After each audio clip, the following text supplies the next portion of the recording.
I'm getting a message that it timed out, so let me give it one more try. Sorry. No worries at all.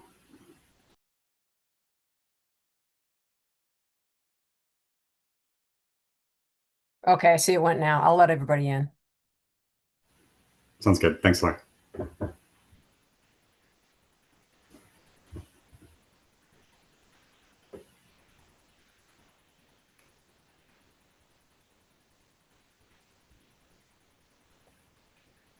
Good afternoon, everybody. I'll just take a moment to let folks get settled in and connected.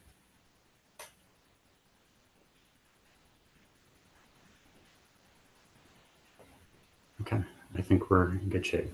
So good afternoon, everyone, and welcome to docket number 250805. This is Pura's annual Energy Storage Solutions Program Review, and this is year 5 of that review, and this is our second technical meeting in this proceeding. My name is Jim Riley, and I'm a staff attorney here at Pura, and I will be facilitating today's technical meeting. And I'm also joined today by a number of authority staff. So before we get started, I just wanted to go through some ground rules in case some folks have not yet participated in a Pura remote proceeding.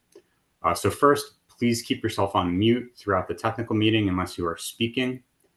We are live streaming today's technical meeting on YouTube, and we do have a court reporter with us today. So accordingly, please make sure you are identifiable by name and affiliation for clarity of the transcript. Additionally, please refrain from using the chat function, as that is not a part of our official record in this proceeding. And all of our presentations should be submitted into the record as correspondence. And by my check, we have all of our presenters' slides posted in the proceeding today. So thank you for doing that in advance per our notice of technical meeting. And we have an agenda today that includes several presentations. Following each presentation, we'll take questions from authority staff. And as time allows, we may permit stakeholders to raise questions as well. But I'll also note that there's an opportunity for stakeholder discussion and public comments at the end of today's proceeding. And if you have any comments on anything you hear today or anything you'd like to bring up in that discussion, there's an opportunity for that before we adjourn. So with that, our agenda has a presentation from the Connecticut Green Bank first. So I will turn it over to our colleagues there. And you please just indicate whether you would like to control the slides or have Ms. Lupoli do so. Thank you, Attorney Riley. We would like to have Pura control the slides, please. You got it. Thank you.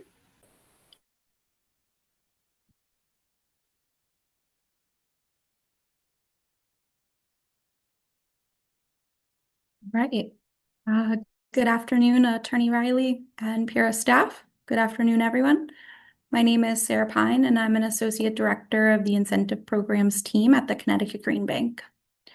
Joining me today are several Green Bank employees, including Sergio Carrillo, Managing Director of Incentive Programs, Edward Kranich, Associate Director of Energy Storage, Brendan Smith, Manager of Energy Storage, Sarah Harari, Director of Innovation, Kevin Moss, Senior Manager of Clean Energy Transportation, Matthew King, Senior Associate, Energy Storage, Lawrence Taylor, Senior Associate, Energy Storage, Caleb Smith, Manager of Data Impact, and finally, Stefan Wallenberg from Customized Energy Solutions, or CES, the EMNB provider in the program.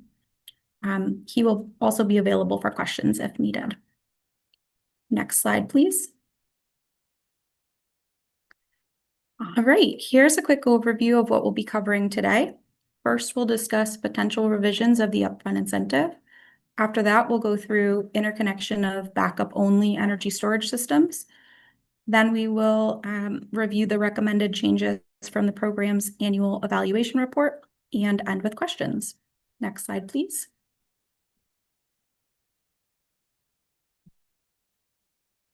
Awesome. All right.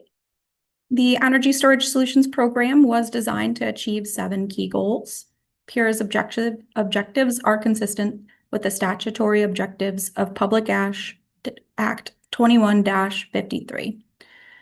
The Green Bank's presentation today will support PURA's program objectives in various ways, and we will note that throughout the presentation. Next slide, please.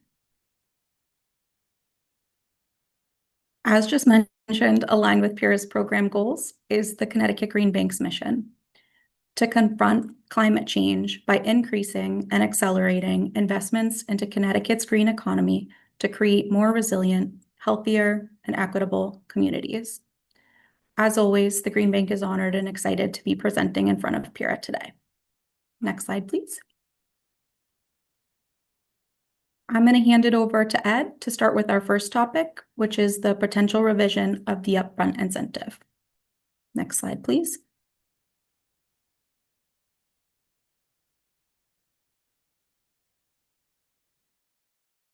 All right. Thanks, Sarah.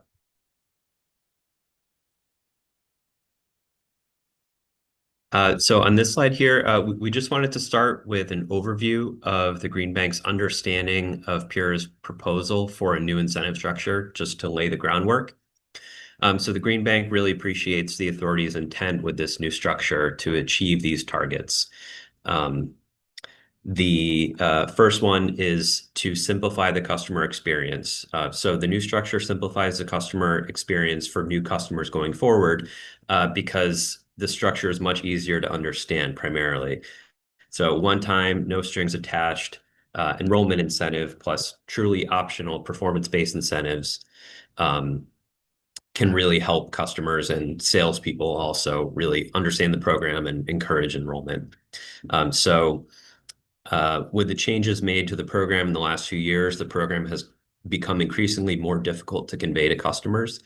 So early adopters are typically more interested and educated on these subjects, but in order to really grow the program to more folks, it just needs to be understandable by a wide range of customers who don't necessarily wish to be so involved in their system's performance. So we are excited about this particular aspect of it.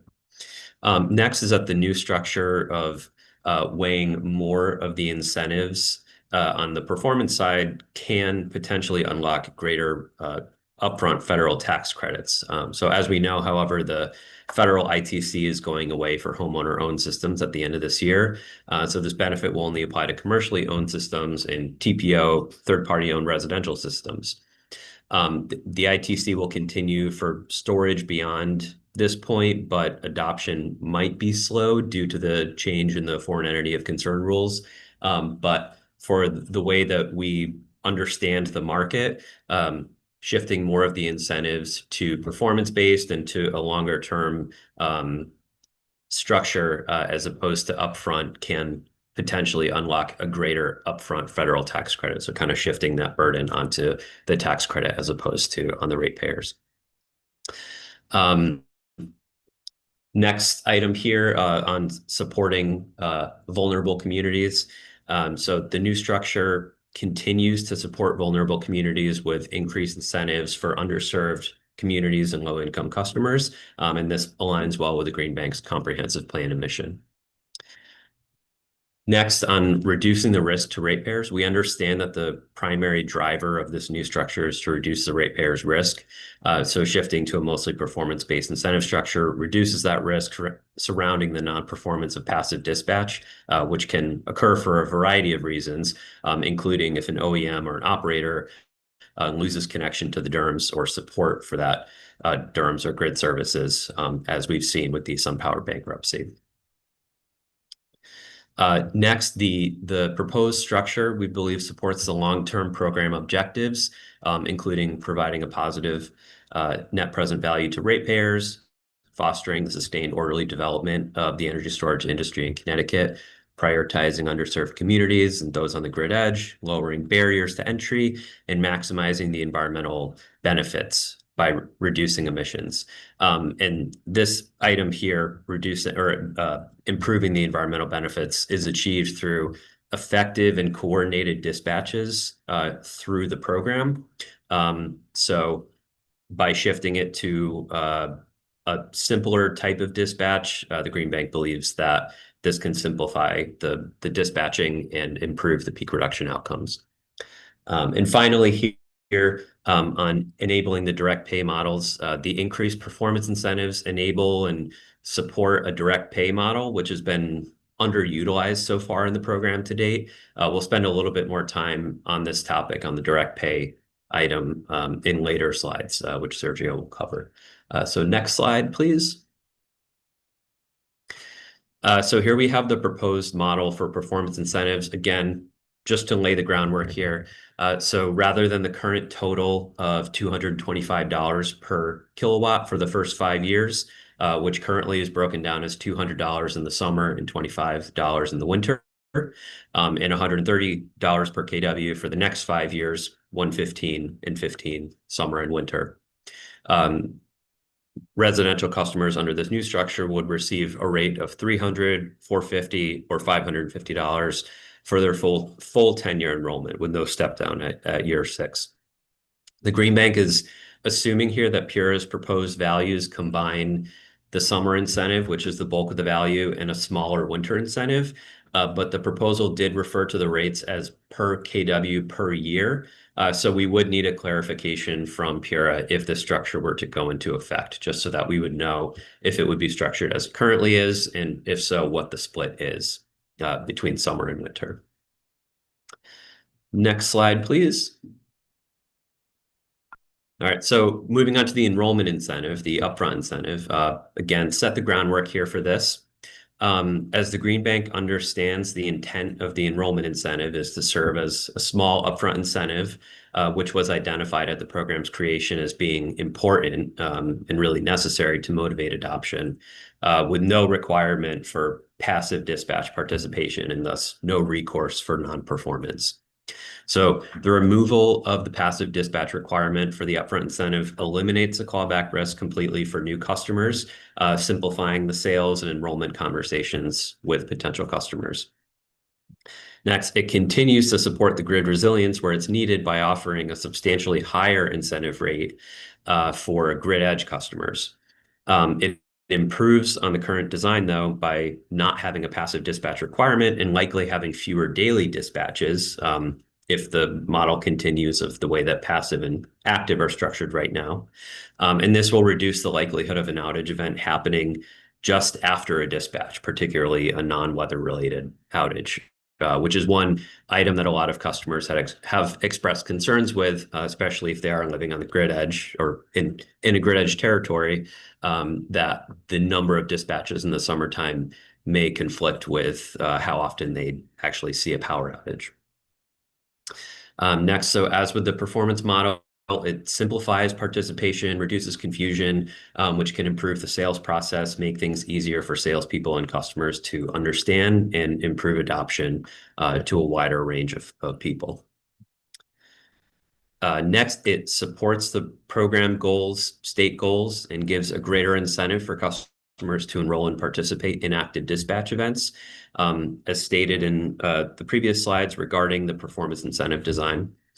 So in particular, it will help support the sustainable, orderly development of a state-based energy storage program by, again, simplifying the process, making things a little bit easier to understand. Next slide, please. All right, so here are the rates that PURA has proposed for the upfront enrollment incentive. An important item to note here is that the Green Bank and the program admin's interpretation of the term standard in PURA's language, we've replaced it here with the term non-grid edge.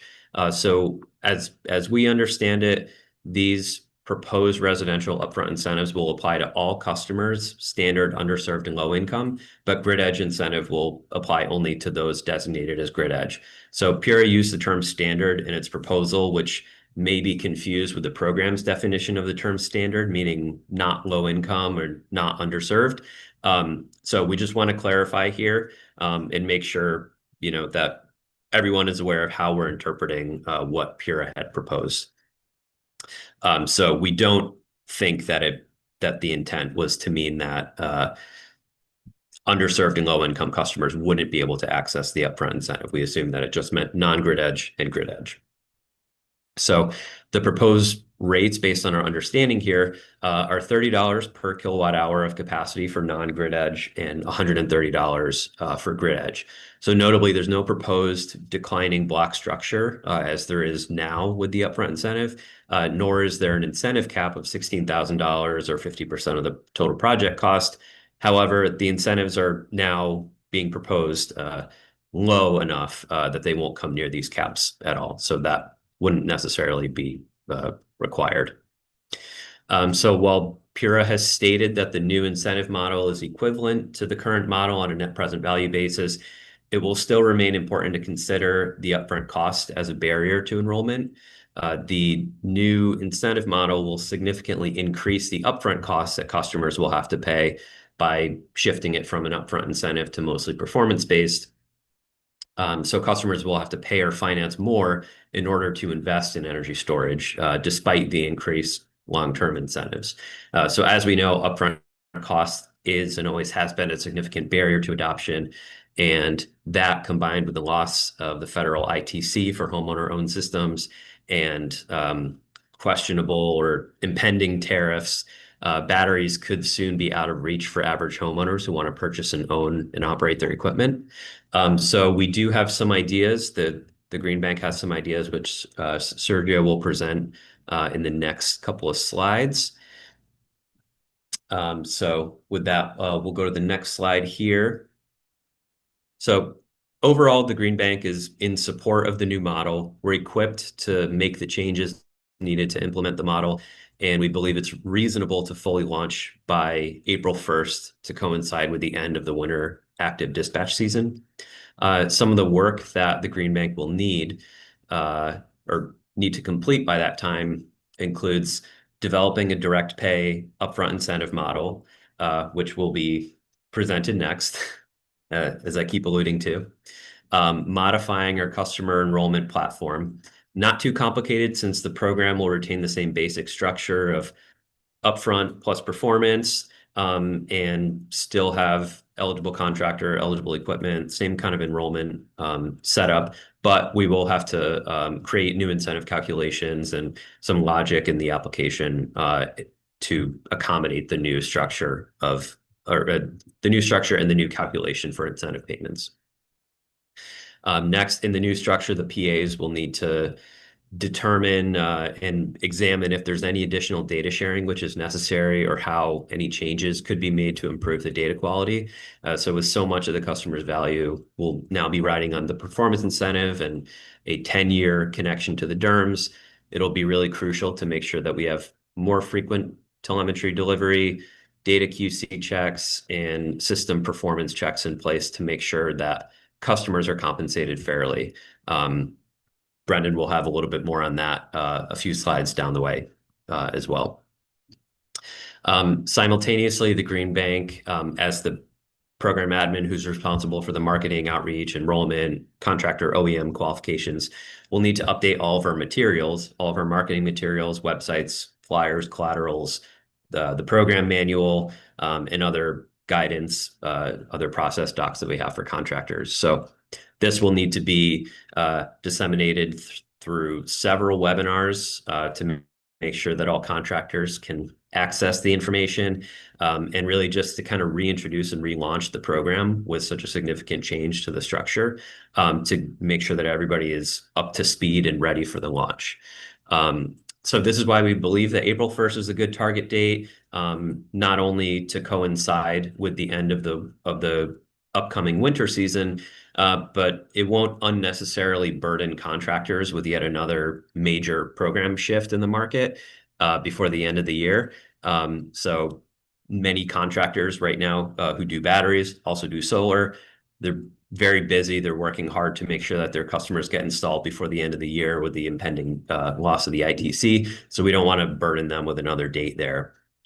But I think we may be able to sort of soft launch this new incentive structure before April 1st, but not to formally enroll those customers until that date. So we can get the information out there, we can get things updated well before April 1st and train contractors on how it works, get their sales team up to date, and begin accepting or even approving incentives, but not actually enroll anyone into the new structure before April 1st is what we're thinking here.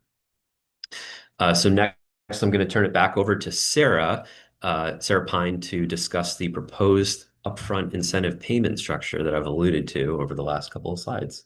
So thanks, Sarah. And let me just mute before you go on.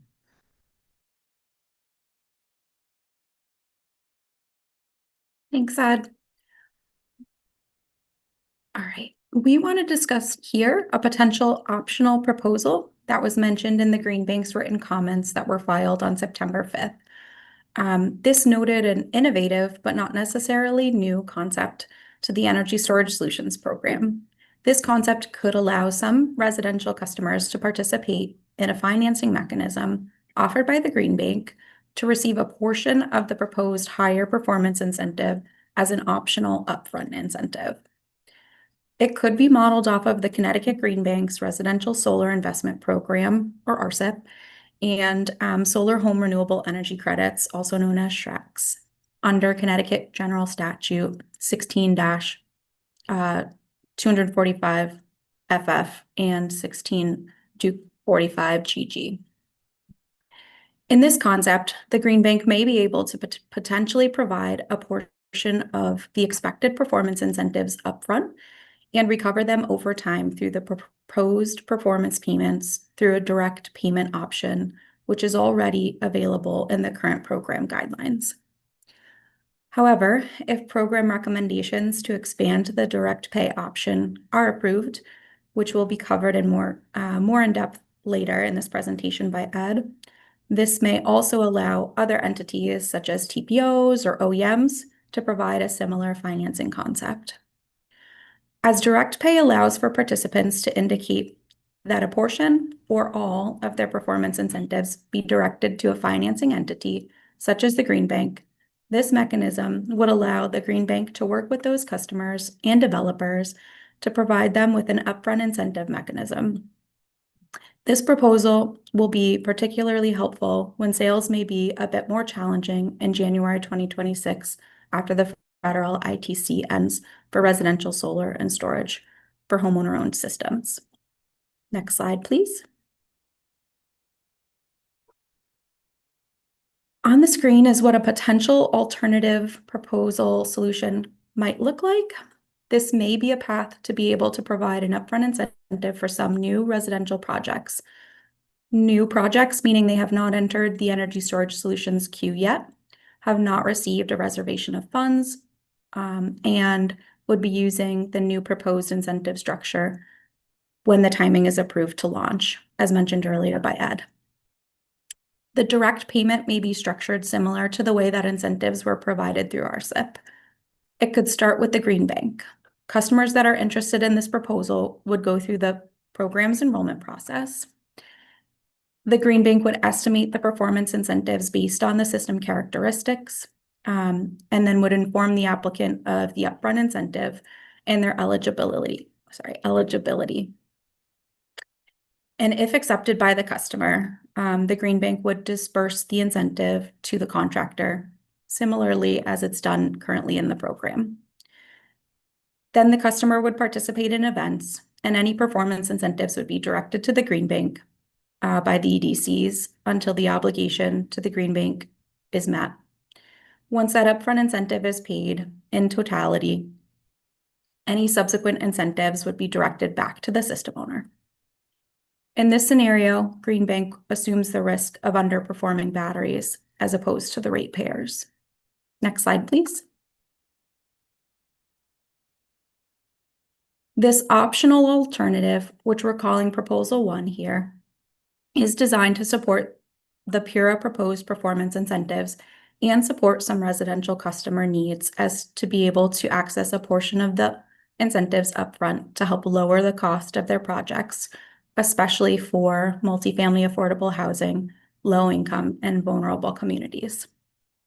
This not only helps customers, but helps residential developers who, as previously mentioned, may be especially impacted by the changes to the tax credit.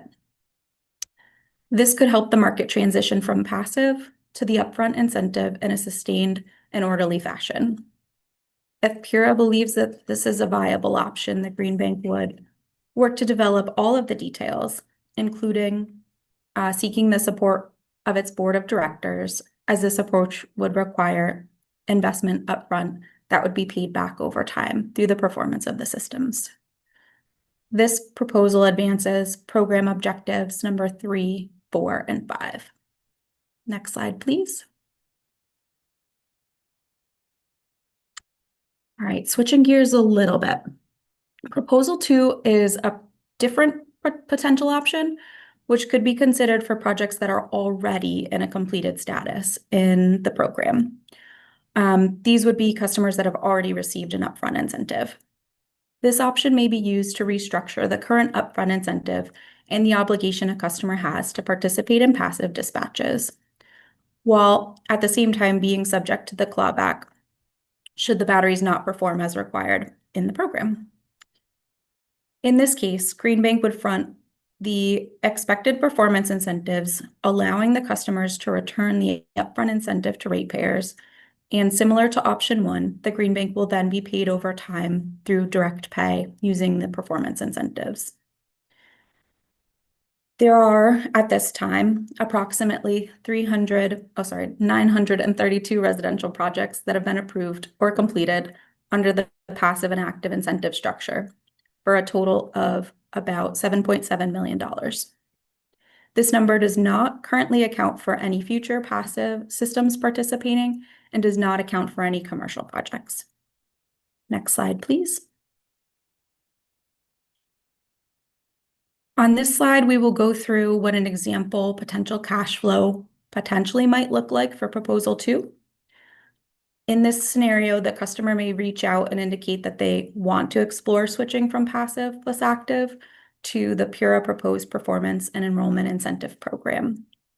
Or if Pura wants all of the projects converted from the passive plus active dispatch incentive with the clawback, then the Green Bank could devise an approach to switch over all customers that have already received such incentive, but no longer wish to be subject to the clawback provisions, given their lack of performance to the passive dispatch requirements for such incentive. The Green Bank would need to assess and calculate how much of the performance incentives remain to be paid and what the historic and future performance of the battery might be. Then we will work with the customer to determine if it's feasible and determine a course of action, including converting customers over if Pura wanted that outcome. Next slide, please. If Proposal 2 is a potentially feasible option to convert customers that have received the passive plus active incentives in order to switch them over to Pura's proposed performance incentive and enrollment incentive structure, this could be beneficial for some customers that are looking to potentially reduce or eliminate the risk of a clawback. And this will be based on expected battery performance and the number of years left to participate in the program, unless otherwise designated. The main difference between Proposal 1 and Proposal 2 is that Proposal 2, rather than paying the contractor to lower the installed cost to the customer, the Green Bank will include the repayment of the incentive and its annual administrative costs filed in the rate adjustment mechanism filings. For an example, it could be an accounting reconciliation that will translate into lower admin costs filed by the Green Bank. If Pura is interested, the Green Bank would work to develop a potential process. This is in line with Pura's program objectives, which would support number 3, 4, and 5. Next slide, please. All right, moving on to the interconnection of backup-only bus, which we are interpreting as non-export versus export. Next slide, please. Thank you. Here we're going to cover some metrics on where the Energy Storage Solutions program currently is in meeting its megawatt target. On the non-residential side, or the C&I side, there are approximately 150 megawatts of projects that have received a reservation of funds letter and are in various stages of development These projects are considered approved and energy storage solutions. The projects in pink represent completed projects, meaning they are installed and they have gotten through the interconnection process. They are or were visible in the DERMS platform, and all paperwork is completed, and they're currently participating in passive and active dispatches. As you can see from the bar graph, of the 150 megawatts of projects, there's about 0.75 megawatts or less than a megawatt of commercial projects that are online or completed. On the C&I side, there's about 28 megawatts of projects that have been lost due to various barriers. Some of the reasons for a project attrition may be due to interconnection issues or costs that make project economics inviable. Some might not be able to get the right financing or permitting, engineering, things like that. On the residential side, there's about 10 megawatts of approved projects and almost 5 megawatts that are in a completed status. Next slide, please. The Green Bank's understanding of the export and non-export issue in a quick summary is as follows. There are a number of projects that are already installed with battery energy storage systems that may have gone through the interconnection process where they were studied and approved as non-exporting to the grid, meaning they might not be able to export. These projects may be referred to as non-export as opposed to being able to export to the grid as required by the program guidelines. These are likely projects that have been installed, perhaps maybe for a couple of years, and in some cases want to participate in energy storage solutions, but are unable to, as noted by GoodLeap and Sunrun and other developers in written comments, because they are approved as non-export. Before we go into potential solutions on the next slide, it might be helpful to note that in the current program manual, there is some language that might allow for some flexibility if systems are not eligible to participate in the transition from non-export to export on their interconnection applications. At this time, most of the language is around commercial and industrial projects, but not necessarily needing to have exporting capabilities based on the size of the project and the load at the site. There is language around ensuring that residential batteries have exporting capabilities, and if necessary, some of this language could get updated to accommodate customers that are potentially unable to change from non-export to export. This could be based on a certain installation date or some other indicator that the system's not going to be eligible for exporting.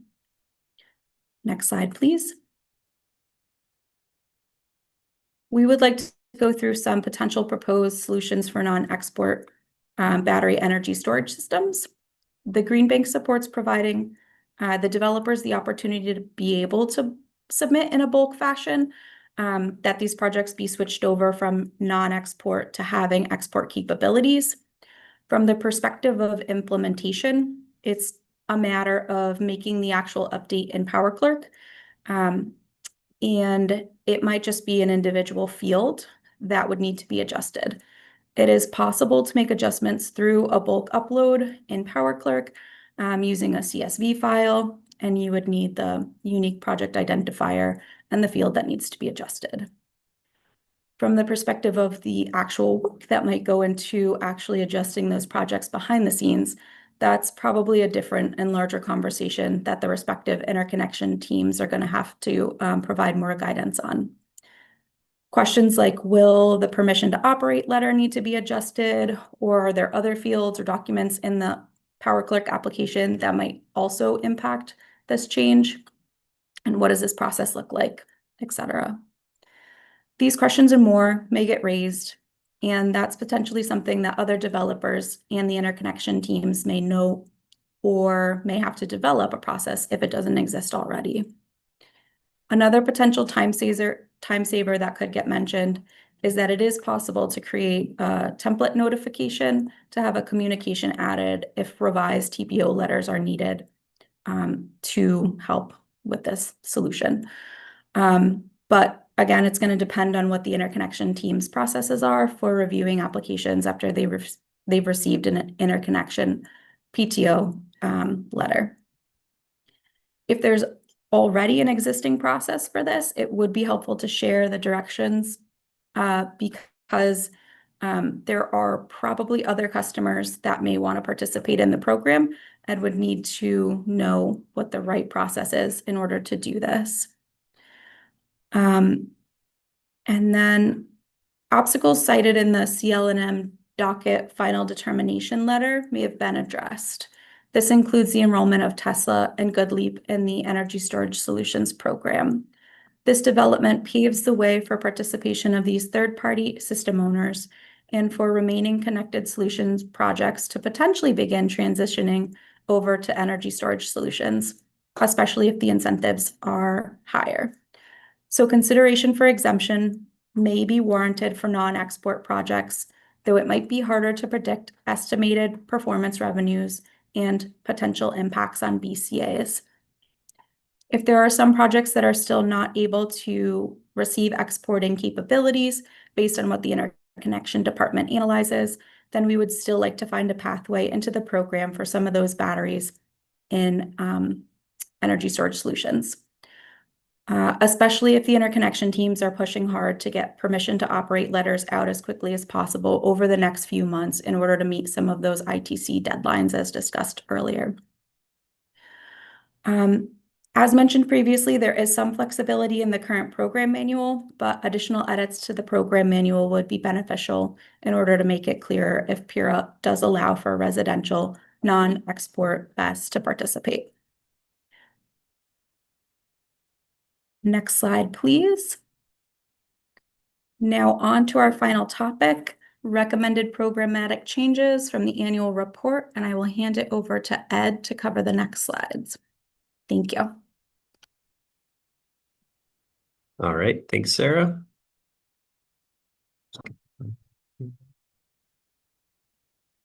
All right, and I believe this is actually our second to last subject here. Brendan's going to go over the telemetry in a few slides. Next section after me. Oh, actually, we have two more. Not done yet. So thanks, Sarah. In this section, we're going to go over a few of the different program recommendations. On this slide specifically, we'll cover the recommendations from CES, Customized Energy Solutions, our annual EM&V report provider. CES is on the line, Stefan's on the line, and available to answer questions when the time comes. So just keep that in mind. It's also important to note here that these recommendations were made back in July and August before PURA had proposed the new incentive structure that we discussed earlier. But largely, most of these recommendations will still apply whether passive dispatch is maintained or phased out. But we're going to focus mainly on the ones that will apply in either case. So the Green Bank is in alignment with many of the program recommendations from the annual report provided by CES, and just wanted to highlight on a few on this slide here. So the first one is working with DERMS providers and OEMs to ensure consistent presentation of data. That's a common thread in a lot of our recommendations from the Green Bank. In order to accomplish this, APIs could be established with OEMs, BESS aggregators, and TPOs to allow the Green Bank and PAs to directly access the data from the source in real time and take actions or corrective action when necessary. So this would be especially important if either DERMS provider is unable to establish an API with the Green Bank. So it'll be very important if proposal 1 or 2 that Sarah had just mentioned is supported and the program recommendation would support program objective 6 here.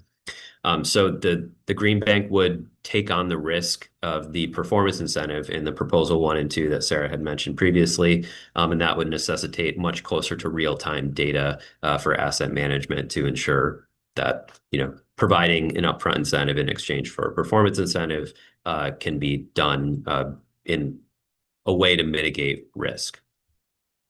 The second program recommendation here from the annual report is kind of along the same lines as the first, but in this case, it would be to work with the DERMS providers and the OEMs to identify opportunities to improve active dispatch performance.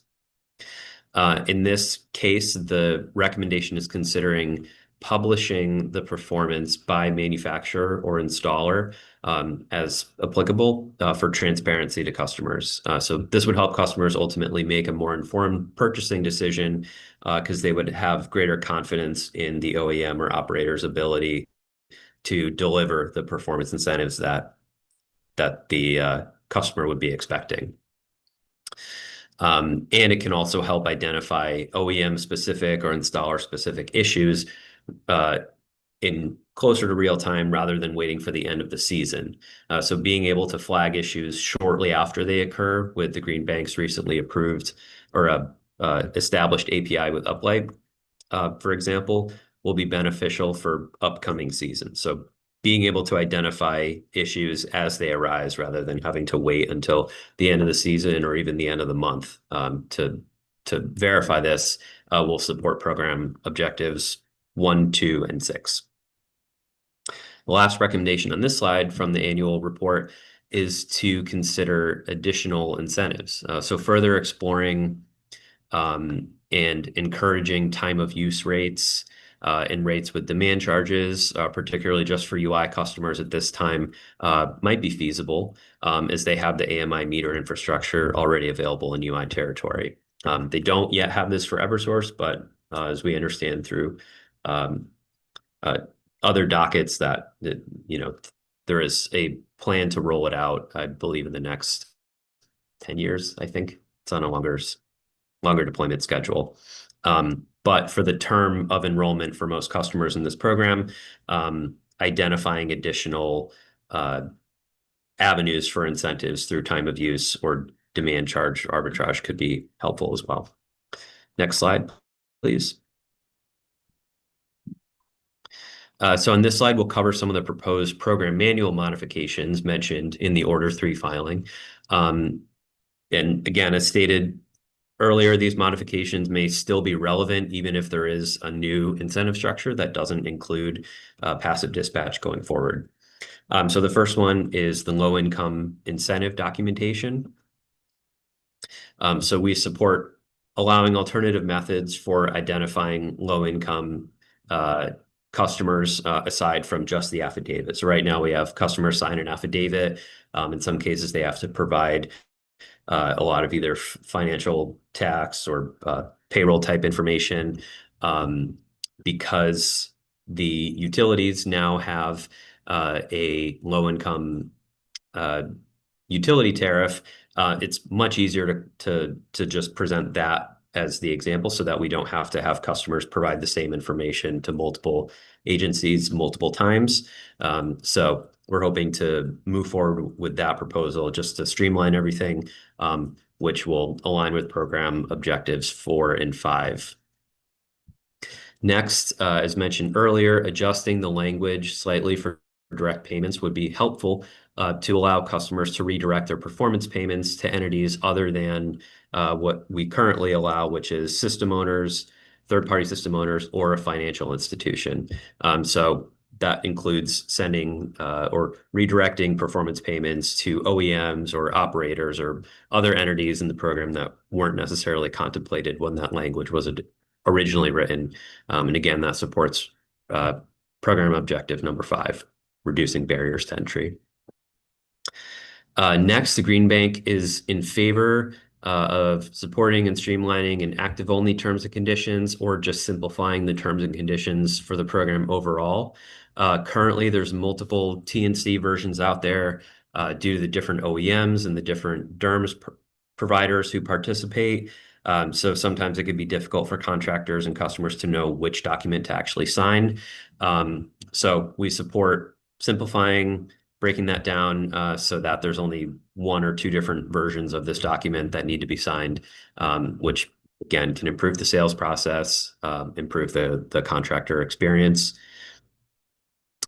which is fostering sustained orderly development of the market and reducing the barriers to entry, program objectives 3 and 5.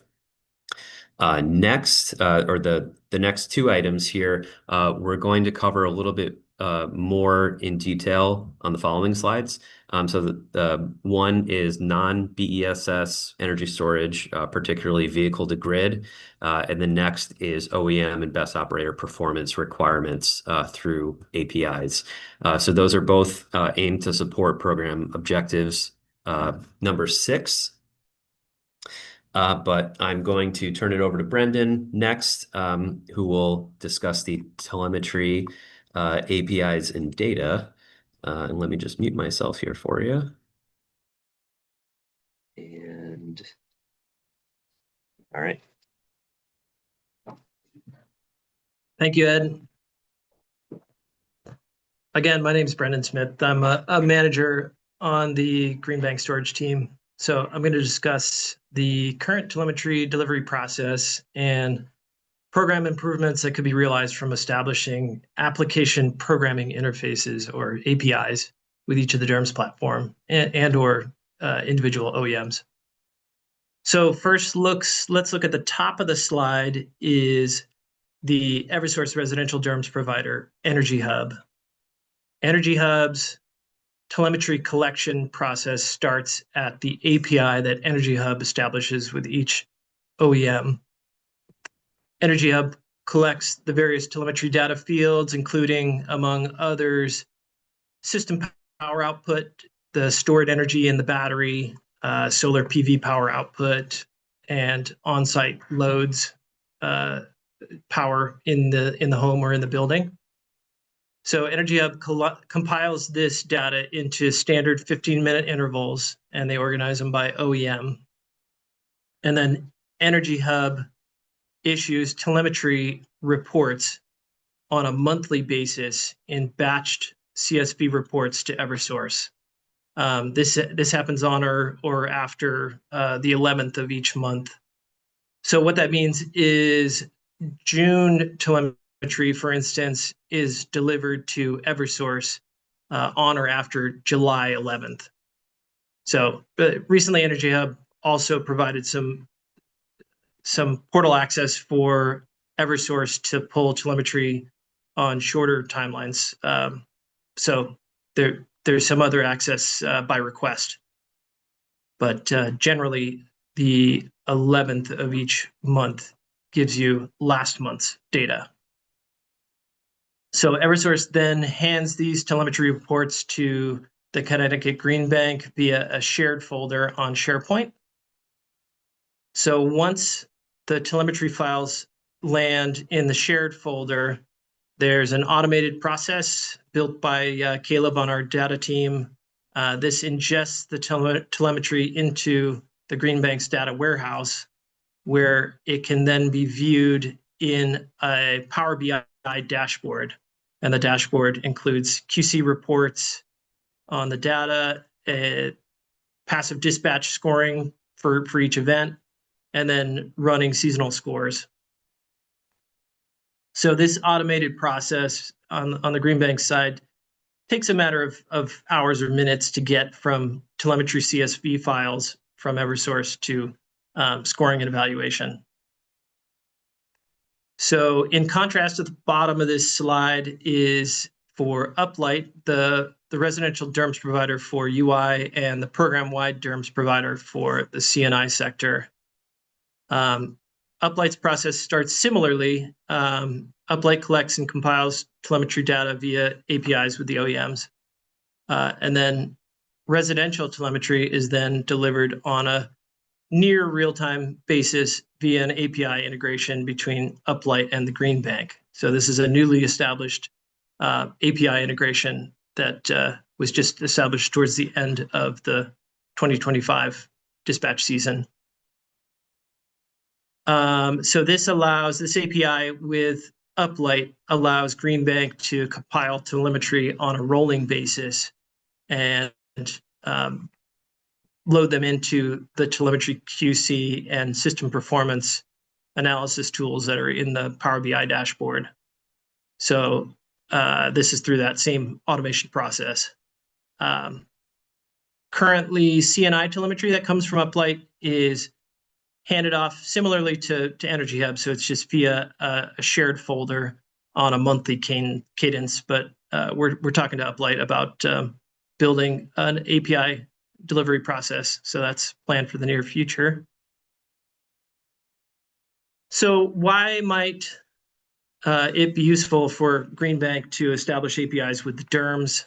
One of the key reasons is to support OEM participation. So OEMs are doing the programming for passive dispatch, but also some programming around the active dispatch as well. And there are opportunities to catch very simple programming errors on the part of OEMs. So things like systems programmed for the wrong time zone or the wrong event duration being programmed, the incorrect discharge level on the battery. So, event duration and discharge level, those can affect equally passive or active dispatch events. So, for instance, if a dispatch event is 3 hours long, but the event duration programmed is 2 hours, then that dispatch is going to happen quicker than it should. And then obviously if the discharge level is set too low, it's not going to discharge the energy that's required for that window. And then the time zone issue is a good example of why these sort of timely delivery, telemetry delivery goals are important. So we had Energy pull a special telemetry report right after the first week of the passive dispatch season. So it was just for a week of telemetry in the season, very first week. And that was so we could sit down with OEMs and review some early performance. During this process, we found around 8 to 10 systems that were programmed for West Coast time. And so instead of dispatching at the instead of dispatching at 5 p.m., they were dispatching starting at 8 p.m. So they completely missed the window. Those customers would receive a 0 score for those events because they didn't discharge during the window. So the mistake itself is not really the important part. The important part is that it's a simple mistake that can be fixed quickly. So these devices, the time zone error was fixed the very next day, and then we're dispatching within the window again.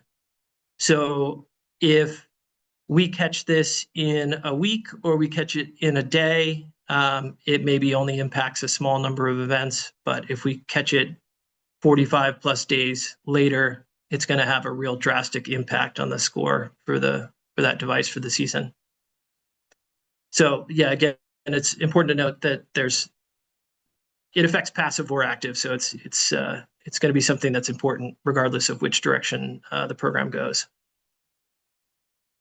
So another reason is to support customer participation. So sometimes there's issues on the customer side like connectivity, which can affect performance. So if a device loses connection to the internet, and this can be as simple as a Ethernet cable being unplugged from a home router, that system is no longer participating in the program. If we can identify that quickly, we can connect that back up and get it participating. So, not only will it miss dispatch signals if it's not connected to the internet, there's also a potential for data loss. These systems are designed to store some data locally for a period, but if the system is disconnected for months at a time, there's much higher chance of data loss. It's also worthwhile to alert customers that are maybe not aware that their behavior of opting out of dispatch events manually, if they're doing that at a high volume, that could impact their score. So if we recognize that early, we can work with the contractor and educate that customer on why it's important to not to opt out to too many events. And then lastly, the timely delivery of the telemetry supports some data quality control. So there are some telemetry data issues such as missing telemetry data, so a period of data that's just missing from the telemetry set, or there's outlier performance issues that we can recognize. And then sign switching. Sign switching is an issue where the program convention is that for when batteries are discharging energy, the sign on that power kW is a negative, and that signals that the battery is discharging and not charging. So it's a common phenomenon for signs to switch in the data, and meaning that a system will look like it's charging when it's actually discharging, and so this lowers or lowers the score for the event, or can lead to a 0. So this is something that it's important to resolve quickly. So if there's data issues like this, they can be resolved after the fact with data backfills, but it's much easier to trace the source of one of these issues if they're identified quickly.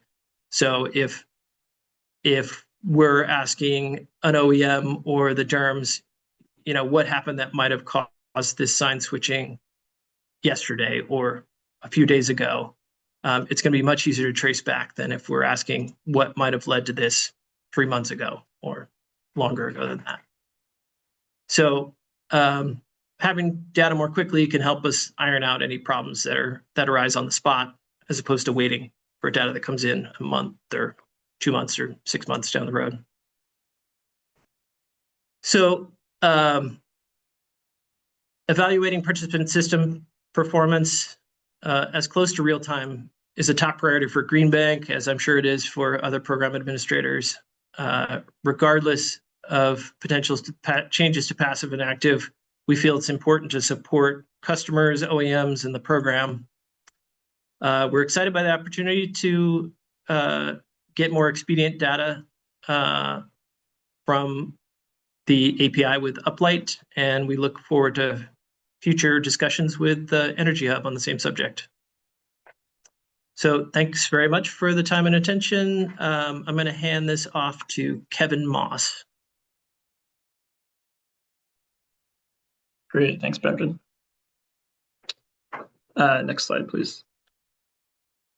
Great.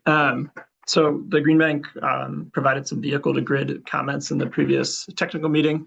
I just wanted to provide a little bit more commentary on those. We continue to recommend that ESS be expanded to include certain medium and heavy-duty vehicle types, namely electric school buses and refuse trucks. And so in recent weeks, we've been meeting with key stakeholders in the V2G world to, kind of receive lessons learned and program design considerations. And so we've had conversations with the IES participants, Grid Edge Networks, and Bidirectional Energy. We've talked with Zoom and RIDE. RIDE is the OEM for the electric school buses that'll be used at the Brantford project that'll be deployed next spring and summer. We've also met with the Vehicle Grid Integration Council and also Uplight, who has started to explore what types of V2G support could be feasible for next summer, and we'll have a final recommendation by October 1st. And just wanted to report out a little bit on some of the key themes from those conversations. So I think first and foremost, the main one is just kind of revenue predictability, having a really strong underpinning incentive/rate structure. And we think with the dollar per kilowatt active event structure that we have that in Connecticut, just in terms of having pricing transparency and predictability. So that's great. And then some other, I'd say, key themes as well. We're just with the early market lens related to standardized equipment and interoperability of the assets moving forward. And so in terms of equipment standards and certifications, we want to continue to emphasize that the equipment that will be used in Brantford by Zoom is the same equipment that's currently being used in Oakland in PG&E territory for a 74 bus vehicle to grid electric school bus pilot. That's 1 year underway and going well. And then on the interoperability side, VGIC in our conversation did emphasize that the medium and heavy duty sector has had, I'd say, has made more progress on interoperability among OEMs and across technology types. And one of the key pieces that they emphasized was the importance of the open charge point protocol that we linked at the bottom of the slide here, and just that it's a communication protocol that facilitates bus charger and grid communication across various OEMs. And so given the fact that this is still a relatively early technology, it provides some, I'd say, market development direction and also stranded asset protection as well. And Zoom does use this protocol in Oakland as well. And so for those reasons, we're excited about what we've heard from the field, from key stakeholders, and are going to continue fact finding in the weeks to come and report out to PURA as appropriate. And I believe that was our final slide, and I'll turn it back to Sarah Pine just for any final comments.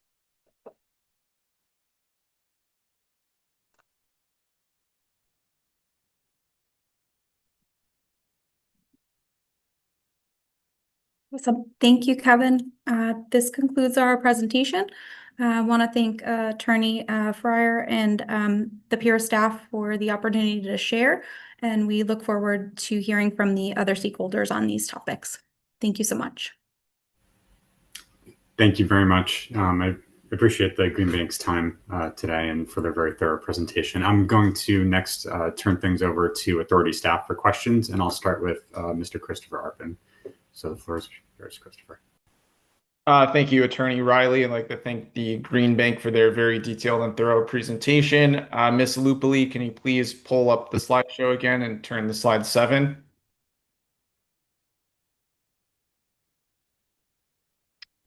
So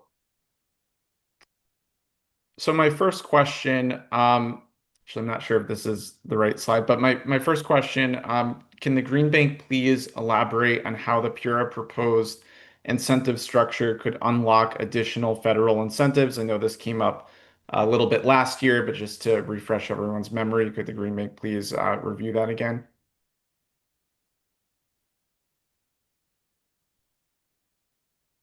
Sure, I can take that question. So the intent there, or the idea behind that, was that when upfront incentives are taken out of the cost basis for a tax credit, it'll reduce the overall total tax credit. We're not saying that it, provides a greater tax credit, which, eventually, doesn't have any impact on the customer's tax payment overall at the end of the year. But we're saying that by having a higher basis for the 30% tax credit, because there's no incentive being taken out of it, it can result in a higher tax credit being paid to the customer. Okay, thank you, Mr. Kranich. Have you done any analysis into how much that tax credit would be increased by? Not precisely, no. Okay, thank you. Now I'd like to turn to slide 11, please, Ms. Lupoli. So my question for this slide, what specific steps would be required to inform the Connecticut storage market if the PURA proposed incentive framework were adopted?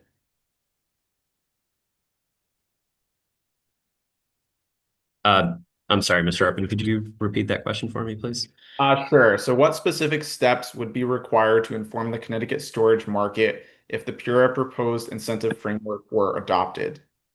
So I think our first step would be coming up with the strategy for how we would want to actually convey this info to contractors. So probably a comparison document or a presentation slide deck or something similar, where we could comfortably say, here's where we were, here's where we are right now, here's what it's transitioning to, and try to have answers to potential questions of, when do I start telling my customers about, how this incentive is changing? How does it affect their bottom line? How does it affect financing, tax credits, things like that? So to gather all that information, and then I would recommend presenting it in the same way that we launched the program back at the end of 2021, beginning of 2022, is we just host a series of webinars where we just go through the whole program from start to finish and answer any questions from contractors. Okay, thank you, Mr. Cranch. Now I'd like to turn to slide 12, please. So my first question, so which customer segments would be eligible for the alternative upfront incentive model proposed by the Green Bank?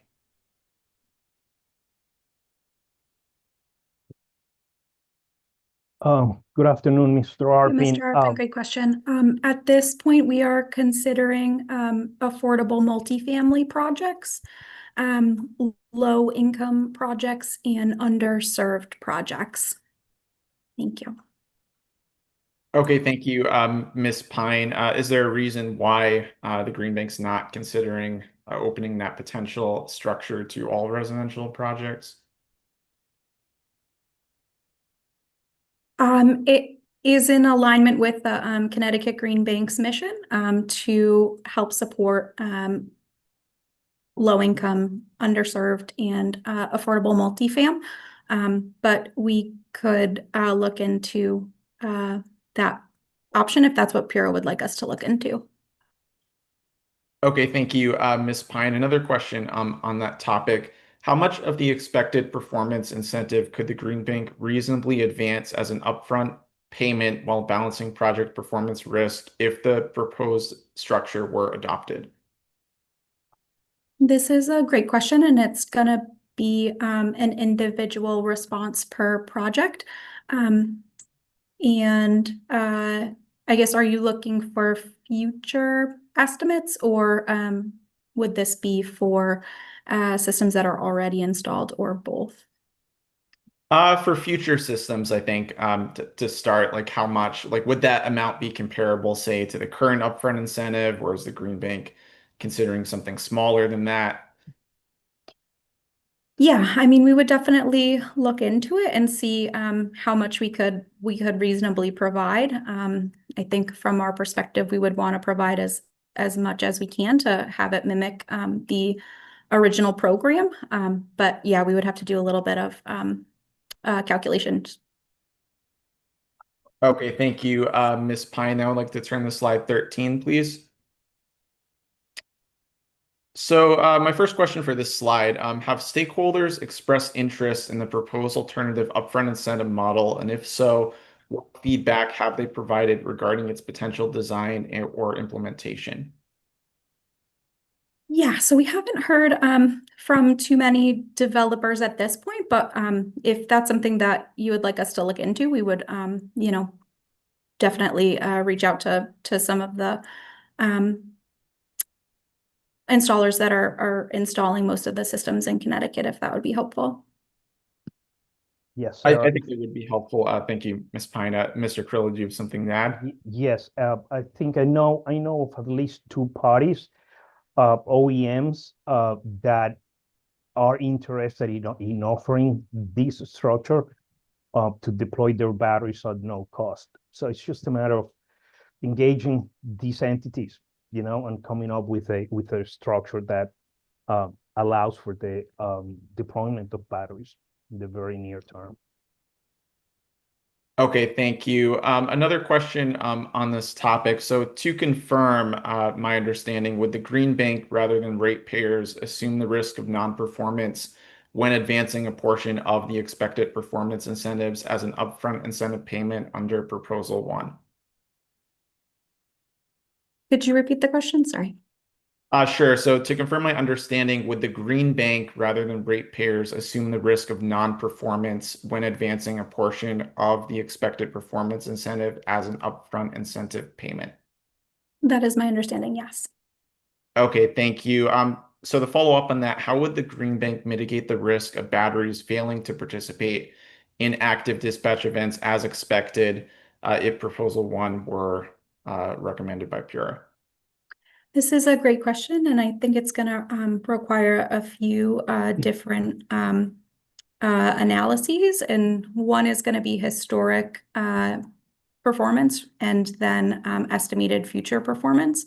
It could be something that might be more relevant to individual OEMs that are having higher performance in the program. It could depend on a few different factors, but it's something that we're willing to look into and make work. Mr. Okay. Arpin, if I may add, yeah, but this highlights the importance of having access to performance data on a timely basis, right? This is part of the idea that we have been communicating about APIs and having near to real-time access to performance data, because we're going to be able to take corrective actions as soon as we identify issues with a battery or a specific OEM. So it's going to be critical to have near real-time access to data. Okay, thank you for those responses. Now I'd like to turn to slide 16, please.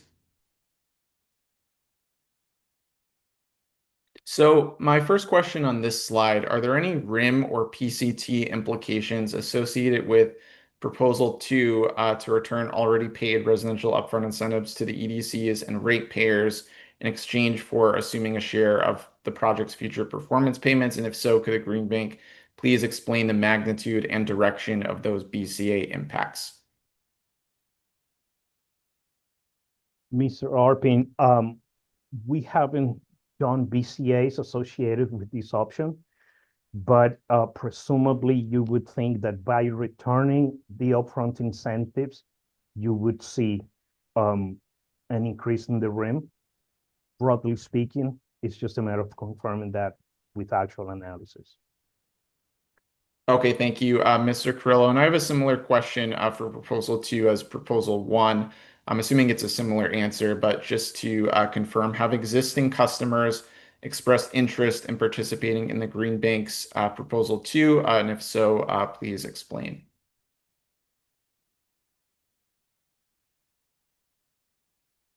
This is not an option that has been advertised. So no, we haven't seen interest from customers just yet. Okay. As soon as we communicate it, I'm sure someone will say, I want to take advantage of that. Okay, thank you, Mr. Carrillo. So another question on the slide. So would Proposal 2 be voluntary or mandatory for existing residential customers? And what considerations would inform that recommendation? I think it would be, the thing is this, that if we keep it voluntary, we run the risk of running two programs in parallel, one that has active and passive, and one that is performance and enrollment based, right? So it'll be more difficult to manage for sure. So I would think maybe if we make it mandatory, we just convert everybody to this new structure, it will be easier to manage for sure. Okay, thank you, Mr. Carrillo. So another question on this slide. So this question is to the EDCs specifically. So could the EDCs please comment on the Green Bank's proposal to restructure upfront incentives for existing customers, specifically whether there would be any EDC administrative or billing challenges, particularly with respect to the Green Bank refunding previously paid incentives via the RAM?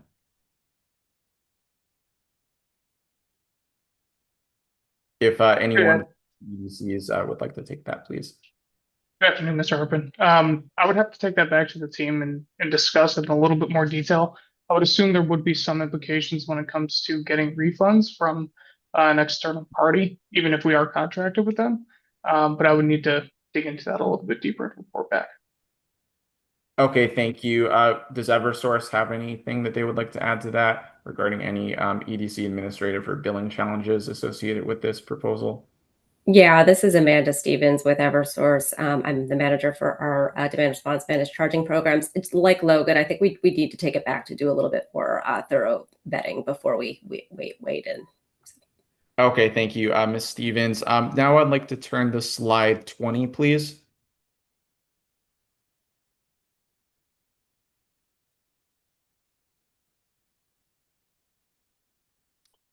So my first question for this slide, have any ESS projects been granted an export exemption to date in order to participate in the program? I can take that one. No, none have to date. Okay, thank you. If exemptions are granted when customers face cost prohibitive upgrades to enable export, how would that impact the program's RIM score and overall ratepayer benefits? So, and Sergio, if you have any specifics on the RIM, you can jump in. But I can say that because you're talking about performance incentives, or if in the new proposal being just performance based, customers aren't paid for anything that they don't export. So if their battery shuts off because it's not approved for export, then the performance payment would be commensurate with their performance. However, there is a consideration for the amount of capacity that's approved in the program versus the amount of actual exportable capacity in the program. So approving a 1 megawatt project that can't actually export 1 megawatt would be a consideration. But if we're just talking about residential, it's not particularly cost prohibitive in most cases to do grid export for a battery. That's more of a commercial issue. And so far, I think just based on the small amount of customers that we've seen who have either been denied from the program because they didn't have export capabilities, or chose not to enroll because they didn't have export capabilities, it's such a small amount of customers that it hasn't really been considerable yet. Okay, thank you, Mr. Kranich. To follow up on that, can you help me understand why a customer would want an exemption to this requirement if then they wouldn't receive any performance incentives because they can't export? Well, it would depend on what they actually could export and what they actually were using in terms of load at their home. So in the program, the customers that we've seen so far that have tried to apply who don't have export, it was mainly that their contractor didn't check the right box or didn't know to check the right box in their interconnection application, or maybe they were installed at a time several years ago prior to export and prior to connected solutions or energy storage solutions. So they just didn't apply for export because they didn't know that it was an option or didn't need it at the time. As for a customer wanting to join the program without export approval, I think any customer who sees an option to receive an incentive for any small amount that they can provide in terms of exporting or in terms of dispatching for their battery, they would presumably want to access any amount of incentive that they can get.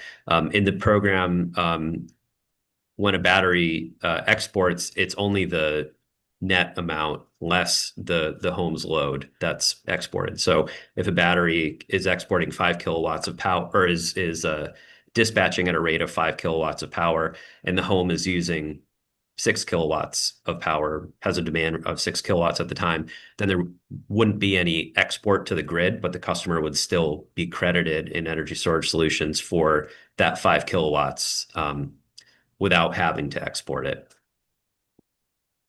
Okay, thank you, Mr. Kranich. So another question on this slide, could the Green Bank please provide insight into TPO interest in converting existing non-export batteries to export through new interconnection applications? I know that we've received comments from Tesla in another party, if I'm remembering correctly, but is the Green Bank aware of any other interest in doing that? In TPO interest specifically, I believe it was just one who was part of the comments. I believe it might have been Sunrun who was part of that initial comment. Tesla is not a TPO, but I'm not aware of any other TPO or large operator out there who has expressed that to us. Okay, thank you, Mr. Kranich. Now I'd like to turn to slide 23, please. So my first question on this slide, so regarding the first recommendation, what are the expected costs associated with establishing new APIs with program participants, and who would be responsible for those costs? Brendan, do you think you want to take that, or Sarah? Okay, let Sarah take that one.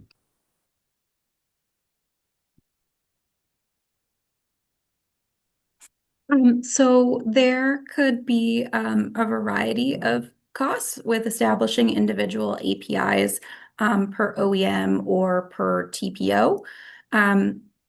Ideally, it would be establishing the data connection with the DERMS, as long as the DERMS data appears to be accurate. We would be running into concerns around just being able to go straight to the source to get that data, which is the intention of establishing the API with the OEM directly, or aggregator, or TPO.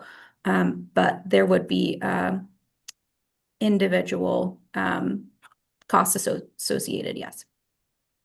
And to follow up on that, Ms. Pine, so who would bear those costs exactly? Would it be the program administrators or the program participants? I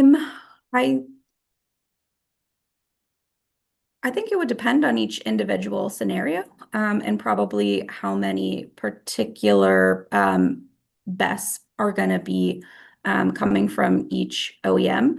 Ideally, if it's the API established with the DERMS, then that would be a cost that the Green Bank would occur. Okay, thank you, Ms. Pine. So another question on this slide. So regarding the third recommendation, are there opportunities to align this work regarding time of use rates with the ongoing discussion in other dockets, such as docket number 250214, regarding solar successor programs? And if so, could the Green Bank please elaborate on that? Absolutely. We do see that this can be discussed in the successor docket, and we are excited to see some of those conversations unfolding. We would, I guess, depending on Pura's preference, would you like us to continue that conversation in the successor rather than in this docket, or both? I think to keep our options open, both would be appreciated. Thank you, Ms. Pine. Thank you. Now I'd like to turn to slide 24, please. So my first question here, so in written comments, Tesla expressed concern that the program changes made remove customers' ability to assign upfront incentives to a third party, and that this could disrupt common financing structures for storage projects. Could the Green Bank please discuss whether allowing the assignment of upfront incentives to third parties is necessary to preserve financing options for customers? And I believe that this is under the direct payment proposed program modification. Yeah, so right now, and actually so far in the program, we've never allowed customers to assign upfront incentives to another party. It was always structured so that the upfront incentive was an upfront cost reduction to the system owner, who in 99% of cases is the customer. But in the case of a third-party owner, it would be whomever that third-party owner is. So we have not considered allowing customers to redirect the upfront incentive payment. What we're proposing here for the direct payment is really just opening the types of parties that a customer can redirect the performance payment to, which that has always been an option in the program of directing the performance payment, because that's ongoing as opposed to an upfront cost reduction. Okay, thank you. Mr. Kranich, is that something that the Green Bank would consider for the enrollment incentive under the proposed PURA framework as well, regarding that must go to the customer, or could it also go to other parties? So it technically does go to third-party owners already.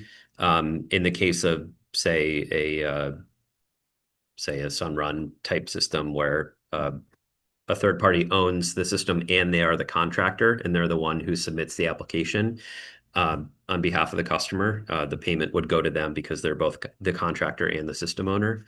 But we would not consider it in terms of individual the enrollment incentive being paid either directly to a customer or having the customer direct it to go someplace else. And mainly that's how we've always operated in terms of our incentive programs like the RCIP program, just because making hundreds or thousands of individual payments to individual homeowners is a lot more complex than simply providing it as an upfront cost reduction and having it go to the contractors in batches monthly as well. Okay, thank you, Mr. Kranich. Now I'd like to turn to slide 25, please. So my first question for this slide, so Uplight appears to have greater data latency than Energy Hub in reporting dispatch data to the program administrators. Can the Green Bank or the EDCs please explain the reason for this discrepancy? So by greater data latency, you mean a shorter latency period? Yes. Yeah, I mean, this is due directly to this API integration. So we have worked to establish an API with Uplight, and so that telemetry is delivered on a rolling basis. We have not yet established an API process with Energy Hub, but we're hopeful that we can. Okay, thank you, Mr. Smith. Are there any technical or contractual measures that could be implemented to reduce the data latency from the program's DERMS providers to the program administrators? These are potential. So one thing Energy Hub has done that I alluded to is provide a portal for Eversource to pull telemetry for discrete periods. This is done manually. It's really one of the PAs at Eversource that pulls this telemetry, and it's by request. So it's not necessarily, a smooth process to delivering telemetry on a regular basis, but it's one way we can get telemetry quicker over discrete periods. Okay, thank you, Mr. Smith. So another question on this slide. I'm curious why Energy Hub is unable to provide telemetry data to the EDCs and the program administrators within a timeframe shorter than 1 month. Is that just due to the contractual obligations, or is that due to something else? Well, honestly, we can just go off of what they have told us is that the process for them to collect telemetry and compile it and deliver it to us requires some sort of QC work to correct errors in the data, things like that. We've tried to dig into it a bit more deeply, but we haven't gotten a real detailed response as to why this takes a month for the telemetry to be delivered. Okay, thank you, Mr. Smith. And I'd also like to give the EDCs, I think Eversource specifically, a chance to respond to that question as well about why it takes a month to transmit this data. Yeah, thank you, Mr. Arpin. So I do believe in the past the program requirement has been a transmittal of a month. I want to note, I do believe the Uplight API was finalized just earlier this month. So I'm not sure that's been a practice that has been in place for the entire 2025 summer season.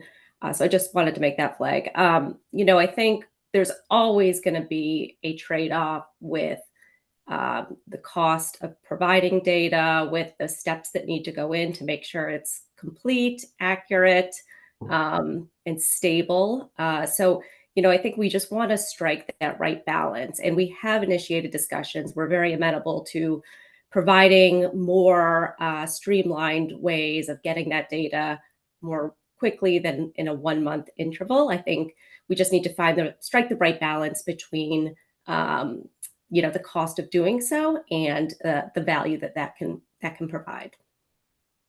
Okay, thank you, Ms. Stevens. Now I'd like to turn to slide 26, please.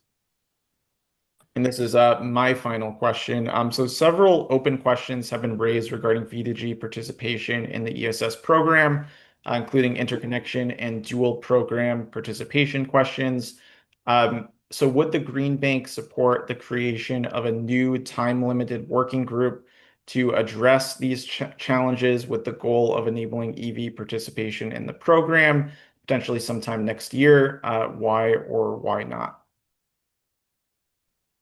Sure, thank you for that question. I think I would want to better understand the time-limited component and what portion of 2026 PURA has in mind. I think we're, really committed to, advancing the sort of case-by-case technology types that we've supported in the docket thus far. I think we'd be willing and able to participate in that time-limited working group, but would push to have it in the early part of the year if possible.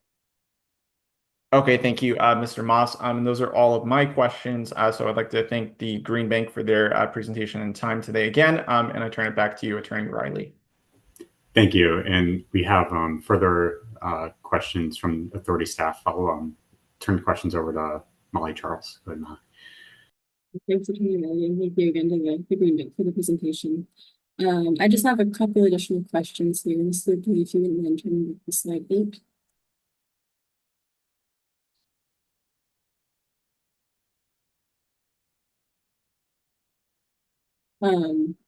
So yeah, all that slides come up. My question is just whether Green Bank believes that the proposed revised enrollment and performance incentive values are appropriate. So whether they would result in net present value comparable to existing incentives. And does the Green Bank have any recommended changes to these proposed values?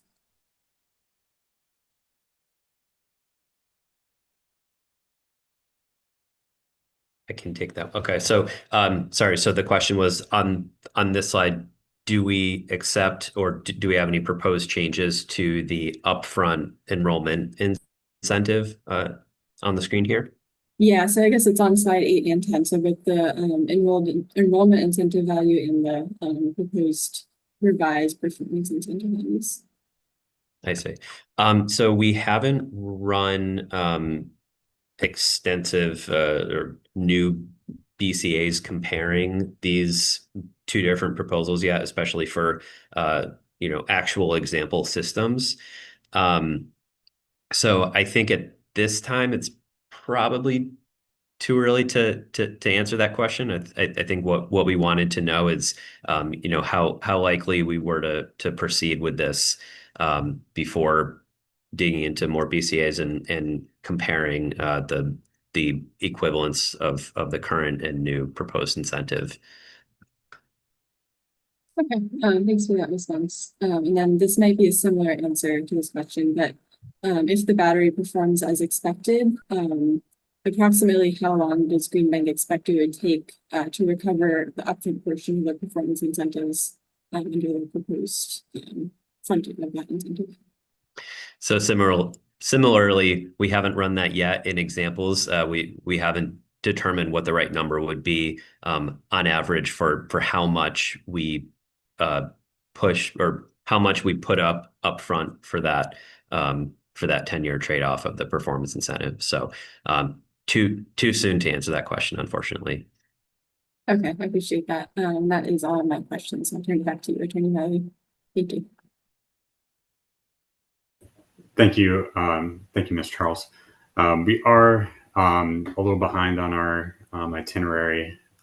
So I am going to dive right into the presentation from our colleagues at Eversource and UI. But again, to stakeholders, we will have an opportunity for public comment at the end of, before we wrap here this afternoon. So I'll turn it over to the EDCs now. The floor is yours.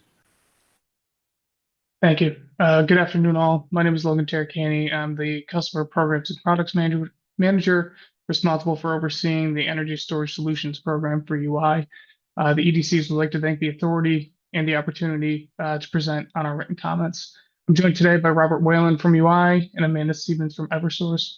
Rob, do you want to introduce yourself really quick? Sure. Good afternoon, everybody.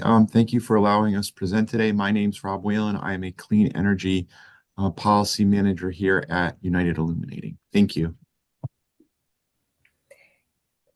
Good afternoon, everyone. My name is Amanda Stevens. I'm manager of our managed charging and demand response programs here at Eversource. I am filling in today for my colleague, who many of you know, Jen Runyon, who is unable to make it. I do have several additional Eversource colleagues on the line for questions at the end of the presentation, should any come up, including Kevin Bowen, who's our manager of clean energy strategy, and one of my colleagues, Carl, who is with our interconnection department. So thank you so much. We look forward to those questions. Great. Thank you both. The agenda for today's presentation are based on the EDC's written comments that were submitted to the authority on September 5th. The main topics of discussion will be the revision of the upfront incentive, recommended programmatic changes, interconnection of backup-only energy storage systems, and the federal investment tax credit changes.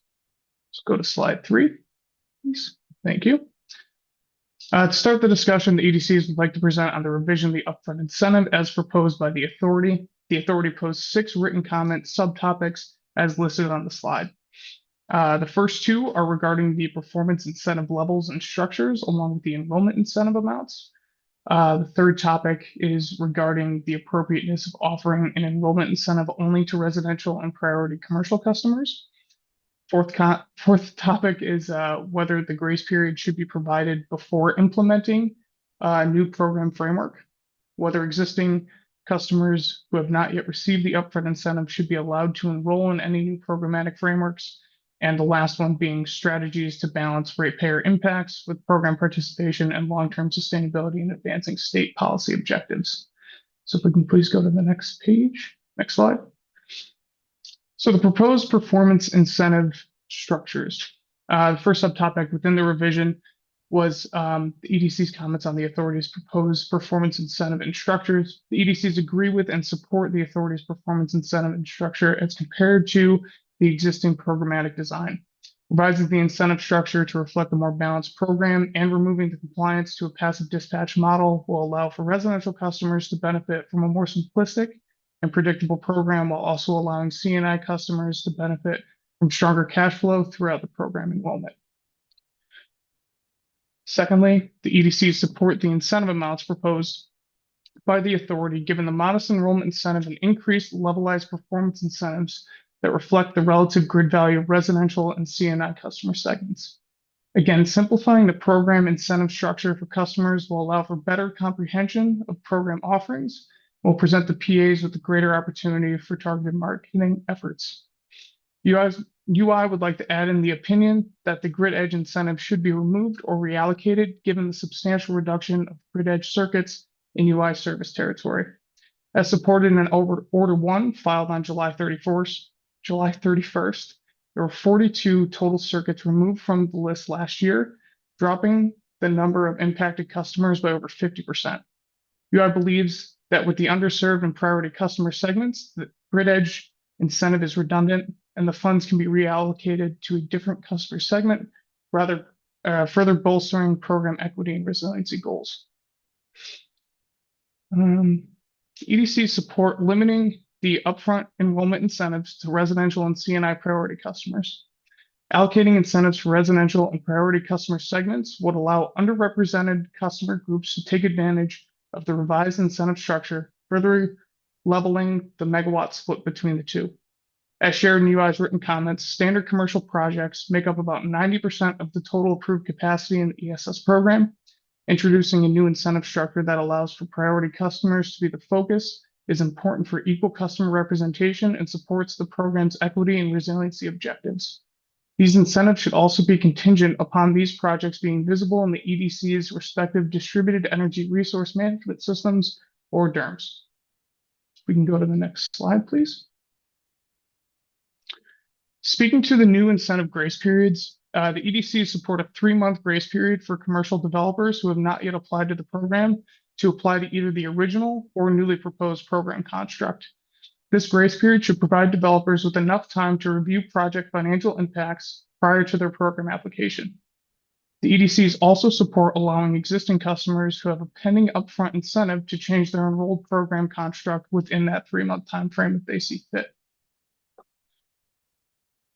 Going forward, UI and Eversource believe that the authority's proposed framework appropriately balances ratepayer interests and with long-term sustainability in mind.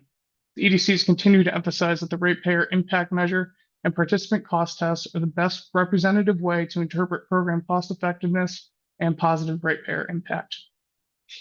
We can go to the next slide, please.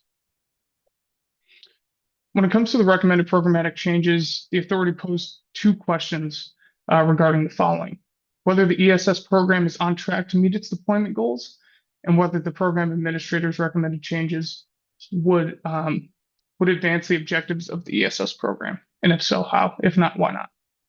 So going forward, we could talk through the megawatt deployment. Next slide, please.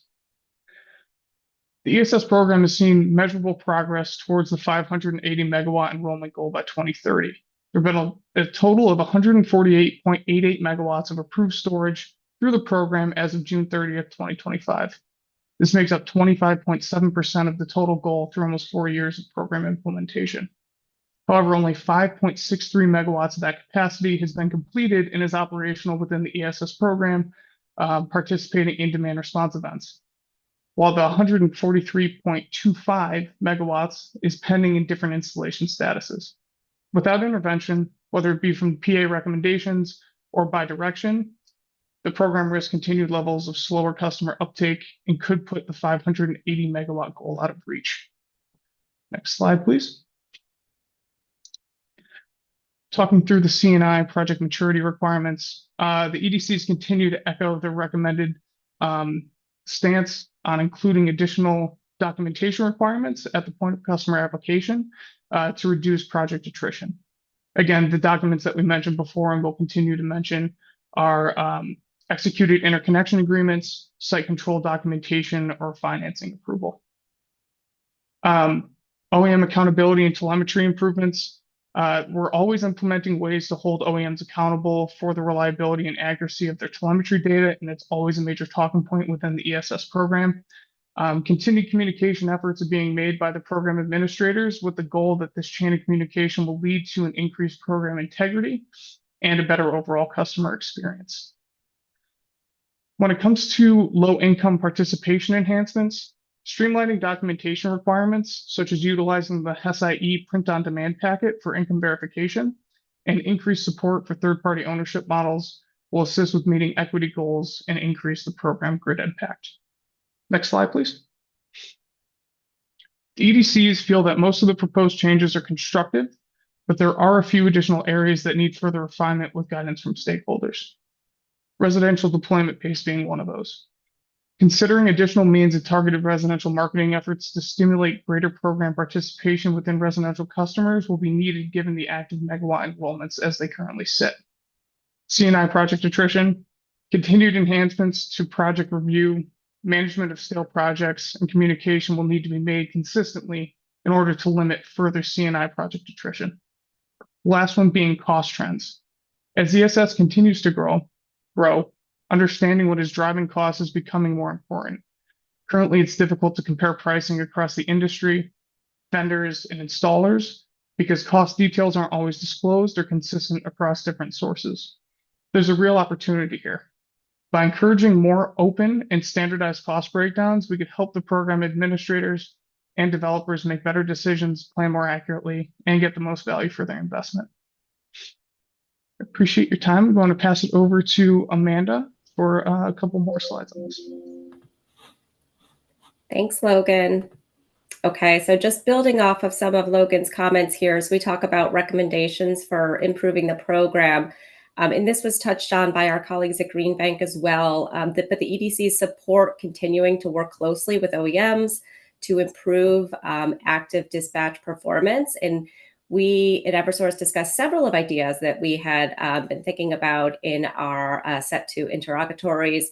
One, and this came from recommendations on the annual report, creating greater transparency, listing performance by manufacturer or installer. Publicizing this for customers would help to create that transparency, help them to maximize performance and incentive dollars, and kind of meet our collective goal of maximizing those peak load reductions for the grid. So we're very interested in stakeholder feedback and feedback from PURA on this option. The second idea we've had, developing and hosting a spring battery tune-up or virtual event, bringing together customers and ideally some of the OEMs, reviewing the settings and expectations for battery performance, and kind of highlighting for customers how they can make sure that their battery is providing peak reductions during those events. And then, along with this, developing tools that help provide customers and contractors with post-event performance summaries, trying to enable and create opportunities for very targeted interventions with underperforming systems. And I think, this goes back to tie in very nicely with some of the thoughts and feedback shared by the Green Bank earlier this afternoon. So look forward to a lot of collaboration on this front. Second, the area of comment that Eversource had and the EDCs had was, thinking about the state's battery goal and deployment could be further advanced by updates to rate design or net metering tariffs. This topic already discussed, which is also on the table in docket 250214, the Renewable Energy Tariff Program Successor Study, would help support that solar plus battery adoption. Basically, simply stated, kind of having a right sizing of net metering incentives could increase the economics for installing batteries and would help to meet the state's goals of battery deployment. So if we go to the next slide, please, I wanted to touch on one of the other topics that was a subject for written comments. So this was the question over interconnection of backup only energy storage systems. And so Eversource has approached this question and has interpreted backup battery to be one that completes interconnection and receives the permission to operate as a non-export battery. So during the interconnection review process, to ensure the transformers on the grid are not overloaded, our engineering department must study the total export of the system at one time. So an application with a solar-only system has a different export than a system with a solar and an exporting battery. So I want to underscore the point that changing a battery from a non-export to export is a material change. This change would require an interconnection study, and that involves a cost that would need to be covered with an application fee. For that reason, Eversource has not been able to support allowing bulk submissions or approval of batteries that would potentially be changing from non-export to export. But we did, in our written comments, offer up another consideration for PURA's consideration. And this too has been talked about a little bit earlier today. So customers, if they want to participate in ESS with a non-export battery, the implementers could waive the ESS export requirement to allow those systems to participate and not export without another interconnection study. So the drawback there is that the batteries may not be able to fully dispatch if there's not enough load to absorb it at the home, and therefore may cap the customer's incentive. So it is an option that we wanted to make sure was considered as we evaluate paths forward. With that, I'm going to hand it over to my colleague Rob at UI to wrap us up. Great. Thank you, Amanda. So with all the conversation today around upfront incentives, active dispatch incentives, changes to the incentive structure of the entire program, I thought this was a good opportunity, and I'm sure a lot of stakeholders are well versed on the topic of the changes to the ITC, but we thought it was a good opportunity to present it to some of the high points to the audience today, and also make sure we've captured it in the record of the energy storage docket as things continue to evolve. So as we evaluate federal incentives for energy storage, the ITC, for those who don't know, ITC is the investment tax credit. It continues to be a critical financial tool for stakeholders deploying clean energy technologies, among other. We know that there's impacts to solar, EVs, and wind as well. So under the current rules, thankfully, standalone energy storage systems remain eligible for the full 30% ITC through the new Section 48E Clean Energy Investment Credit. For residential customers, standalone storage qualifies for the 30% ITC only through December 31st of 2025. After that date, residential standalone storage will no longer be, and again, I'm going to stress standalone storage, right? So the majority, the large majority, actually, I think 99.9% of our residential storage batteries right now are co-located with storage. So this helps us with the program. But after that date, residential standalone storage will no longer be eligible unless it is paired with solar or it is structured under commercial or third-party ownership models, such as leases or power purchase agreements. Beginning in 2026, all ITC eligible projects, including storage, must comply with what we call Foreign Entity of Concern restrictions, so FEOC. This means components sourced from countries such as China or Russia may disqualify a project unless construction begins before December 31st of 2025 and the project is placed in service within 4 years of starting construction. So for storage projects that start construction in 2025, there is a window until the end of 2029 to be placed in service and still qualify for the ITC without meeting FEOC sourcing requirements. It's also important to note that the December 31st, 2027 placed in service deadline applies only to solar and wind projects that begin construction after July 4th of 2026. This deadline does not apply to standalone energy storage projects, which can continue to qualify for the ITC beyond 2027. For commercial and nonprofit storage projects, the ITC remains available at 30% through 2033, with phase downs beginning in 2034 for a 22.5% credit, and then ultimately ending, actually switches to 15% in 2035, and then post 2035, lots of dates here, the ITC sunsets altogether for storage-only projects. So I knew it just threw a lot at people there, but I mean, in summary, the timing and sourcing are key as we make changes to the Storage Solutions Program. We need to make sure that projects are being planned strategically to maximize the federal incentives and avoid disqualification under the ever-evolving ITC rules. With that, that ends the EDC's presentation for today. And now we'll open up to questions. Thank you.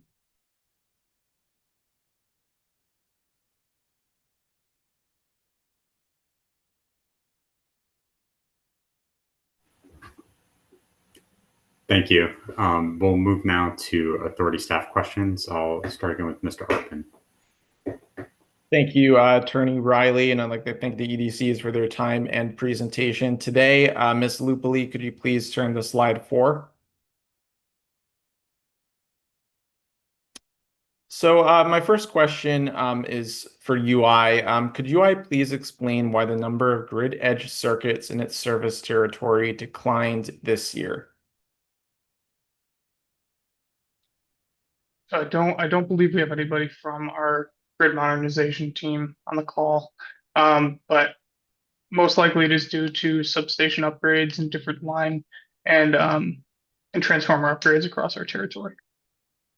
Okay, thank you, Mr. Terracani. So another question on that. Could the removal of the grid edge adder in UI's territory disincentivize the enrollment of grid edge customers, particularly if the number of grid edge circuits in UI territory increased in future program years? It could, and I also think it could lead to additional confusion if we do split up the incentive structure across UI and Eversource. I know there have been programs in the past that have had that issue. We're relaying incentive information across companies when we don't have aligning incentives becomes difficult, and it can also lead to project attrition. Okay, thank you for that response. So it appears that this recommendation is specific to UI only. So could Eversource please elaborate on why it supports retaining a grid edge enrollment adder and explain the benefits it sees relative to UI's proposed approach? Sure, thanks for that question. We didn't have that recommendation because we haven't taken a close look at if any changes would be warranted on this particular element of the program. We'd be happy to do so, but for the time being, we believe the current structure was working well for our customers, and so we did not have any comments to change that element of the program. Okay, thank you, Ms. Stevens. Now I'd like to turn to slide 7, please. So my question on this slide, and the EDCs might have touched on it a little on subsequent slides, but could the EDCs please expand on what targeted intervention would be required to boost customer enrollment and reduce project delays? So I think it could mean a couple of things. First thing being additional marketing to specific customer cohorts, and then as well as the different interconnection power clerk upgrades that are stemming from the interconnection working group, having those added in, allowing customers to have a more seamless application and process through the interconnection review would increase the customer adoption and maybe reduce the uncertainty of customers joining the program. Yeah, and I will just add from Eversource's perspective, and a big focus in our written comments in the first stage. We do believe a simpler program structure will be easier for our community, our installers to market to customers. We do think that will provide a better mechanism for reaching customers for getting those battery systems installed. So we strongly support a simpler structure as Pura has proposed in the last draft. Thank you for those responses. Now I'd like to turn to slide 8, please. So my first question for this slide, if the authority's proposed incentive framework were adopted, allowing program enrollment only once a project becomes visible in the EDC's DERMS platform, would additional project maturity requirements be necessary? Why or why not? Yes, they would still be necessary because once the application is approved, that's when the DERMS integration begins.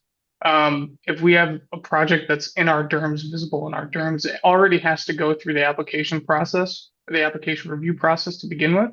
So having those additional documentation requirements at the point of application allows them to kind of expedite that process a bit easier. Okay, thank you for that response. So to follow up on that, would that recommendation change if it was a walk-up program, for example, where the enrollment incentive would only be provided once it is visible in the DERMS platform? Because presumably the project might be completed at that point, or is that misunderstanding incorrect? No, that could be the case. If it is a walk-up program and customers already have their interconnection established and they already have a full-blown interconnection agreement executed, I think they still would require it though, because we do want to ensure that customers are fully interconnected and do have that ability to export through our power clerk system and our interconnection process. Okay, thank you. Does Eversource have anything that they would like to add to UI's response? Nothing to add at this time. Thank you.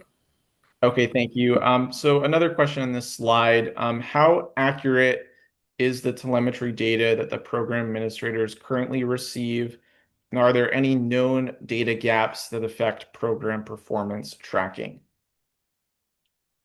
Currently, there are always going to be some gaps in data due to customer, say Wi-Fi outages, somewhere around there that the inverter may go down. There may be issues between inverter communication to the OEM directly.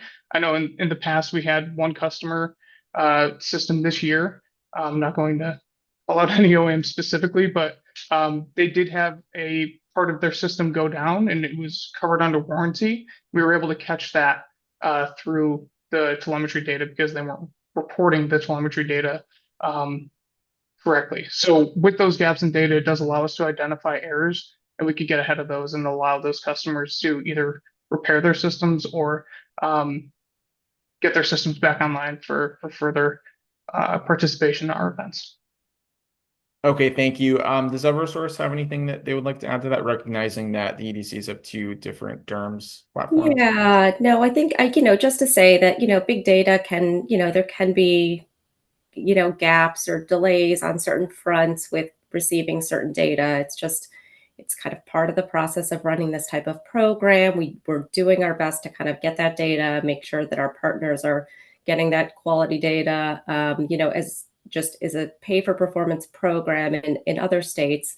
We end our season at the end of September, and then we're taking the next month, 2 months to kind of review that performance data, finalize incentives. Sometimes it takes a little bit longer than that. We're always trying to kind of accelerate that timeline. So, I think the reality is big data is, it takes a little bit of time to make sure you've got everything correct. So if you accelerate timelines, you can run the risk of maybe not everything being, fully included yet. So we're very sensitive to that. We're working closely with our partners and happy to investigate further options to kind of speed up that data sharing via API, but just want to be very sensitive to the needs of our partners and our OEMs, as well as the cost associated with that. So just want to take a very thoughtful approach on that front. Okay, thank you for those responses. I was wondering if the EDCs could please speak to the gaps in the data, like whether they've increased over time, whether they've remained the same, and so forth.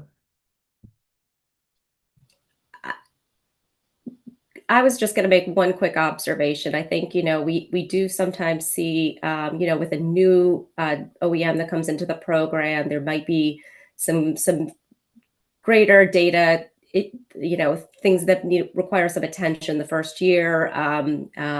So it's sometimes, I think, a bit of a function of new participants kind of making sure the data format is fully consistent and meeting our expectations. That's been one observation I've had. Logan, you probably have some others. Yeah, no, that's definitely one thing I noticed. Any new OEMs that do come into the program, it does take a little bit of time to get the data to where we really want it.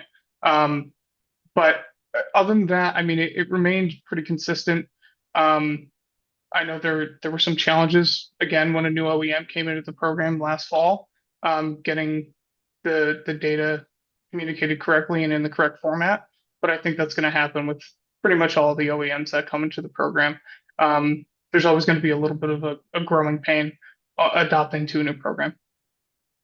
Okay, thank you for those responses. Do the EDCs have any strategies for mitigating that for future new OEMs upon joining the program? Yeah, I mean, we're always looking to improve the data. So always in constant communication with our DERMS provider, who's taking in the data from the OEMs, stressing to them the importance of having clean data, communicating that directly with the OEMs and the DERMS to communicate that directly to the OEMs. Okay, thank you. Now I'd like to turn to slide 9, please. So my question here, so if the authority's proposed incentive framework were adopted, would the EDCs expect residential enrollment rates to increase from current levels? Why or why not?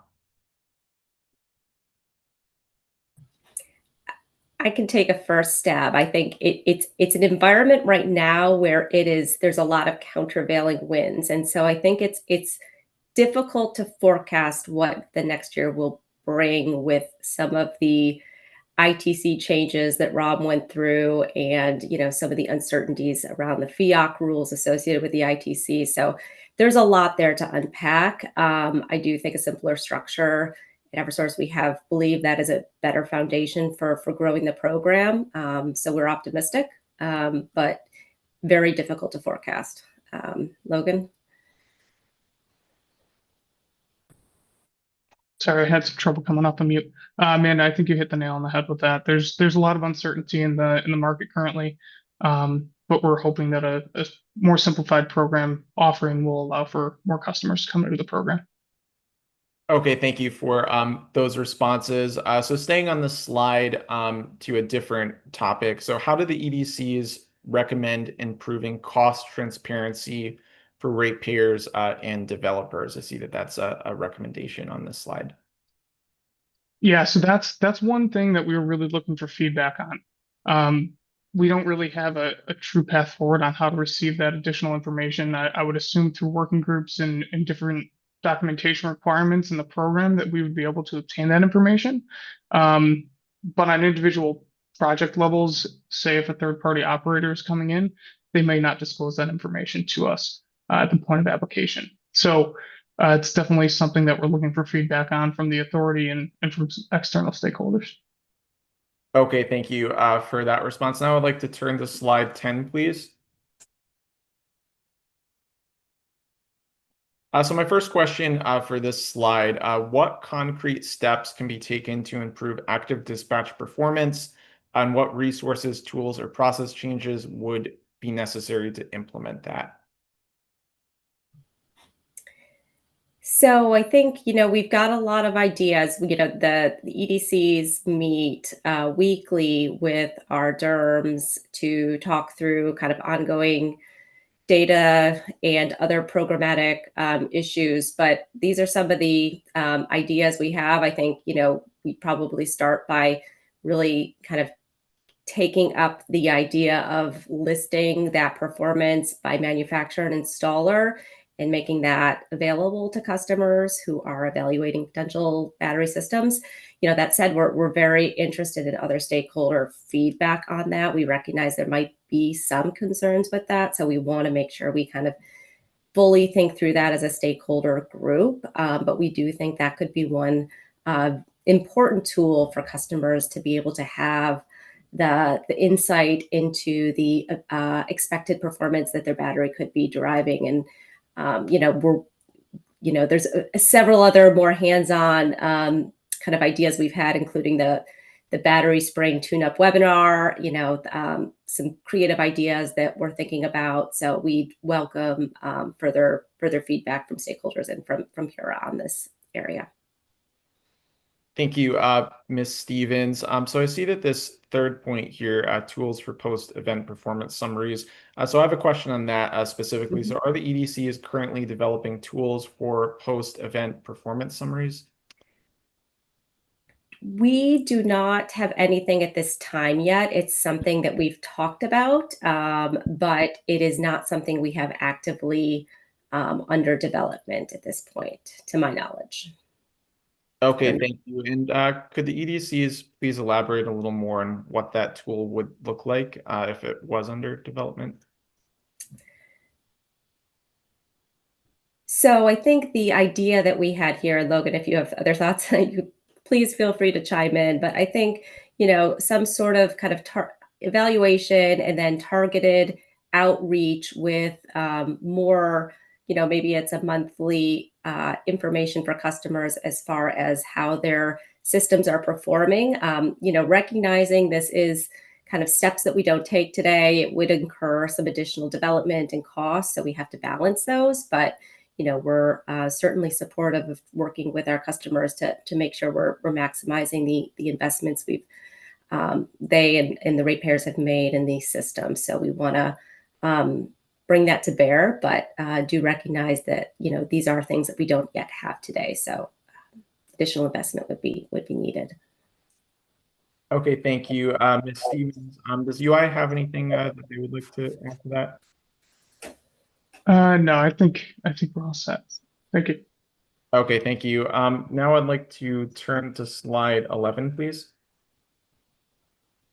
So my first question, and this is more of a general question, so I'm not looking for specific numbers here, but approximately how long would the EDCs estimate it would take to study whether an already installed non-export battery could be approved for export? Specifically, would that timeline be similar to batteries that are starting the process from scratch that haven't been approved for non-export, or would it be smaller?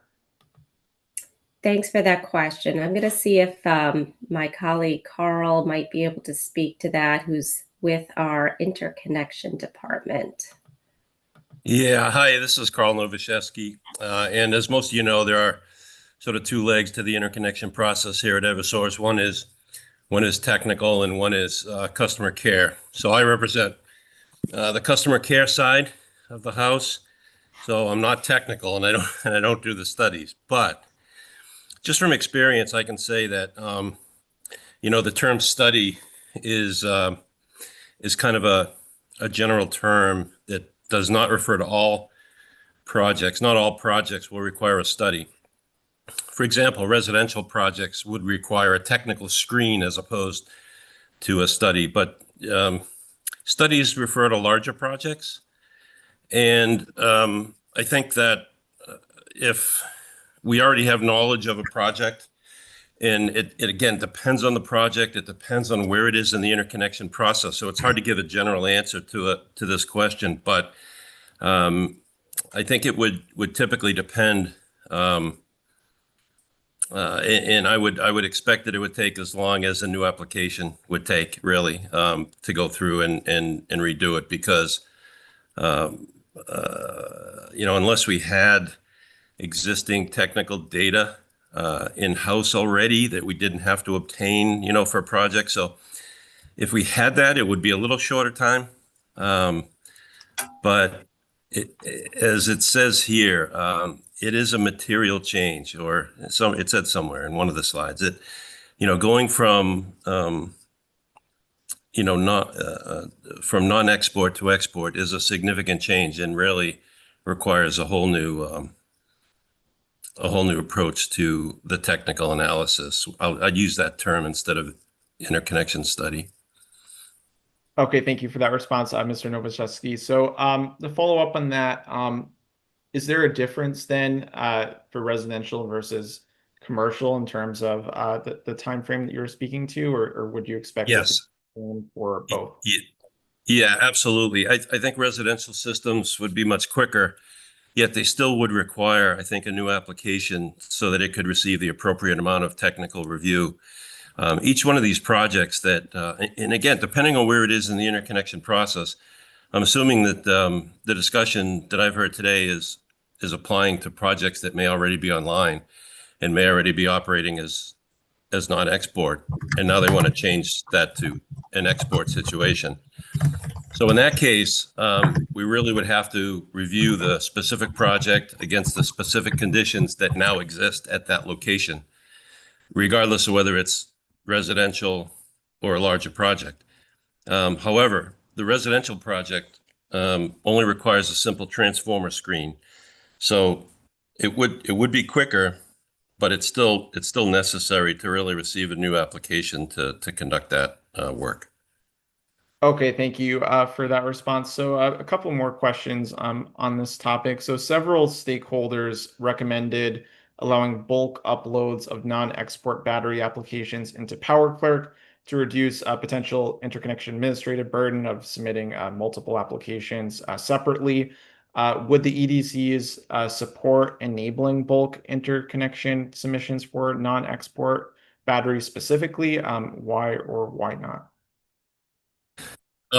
I can take that one again. I think we do not support that, and the reason is that each one of these projects receives a unique, an individual technical screen or study, as the case may be. So when you're talking about bulk uploading of changes to an application, I presume you're talking about residential systems mainly, and for those, the situation may have changed at that transformer. There may be a different size transformer in place currently. There may be others sharing that transformer who are now connected with DER that weren't interconnected at the time that the original study was performed. So really, each project needs to be evaluated individually on its own merits and based on the situations that exist at the time that the change is requested. So I don't see any possibility where we can assure the safe and reliable operation of our system and an efficient customer-friendly process without requiring a new application when a customer is requesting to go from non-export to export. Okay, thank you for that response. So one more question on this slide. I was wondering if the EDCs could please speak to the potential ratepayer impacts of waiving the ESS program's export requirements for customers that are unable to export cost effectively, or that might not want to submit a new application, interconnection application. Thank you. That's a great question. I don't think we've done the analysis yet to be able to determine that. We could.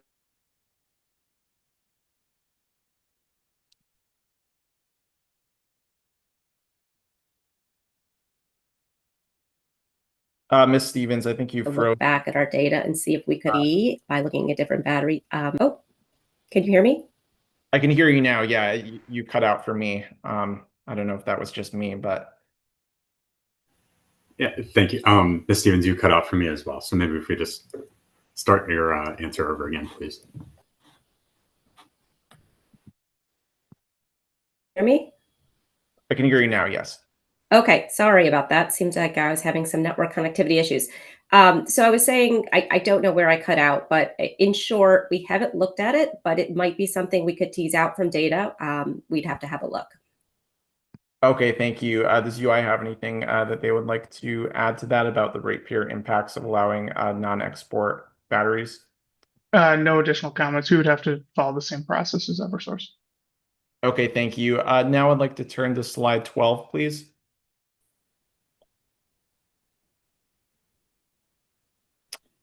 So this is my final question, and this is open to either the EDCs or the Connecticut Green Bank. If the Connecticut Green Bank has any insights on this question as well. But do the EDCs or the Green Bank have any insights into how challenging it will be for battery projects to comply with new federal foreign entity of concern requirements in order to qualify for federal tax credits in the future?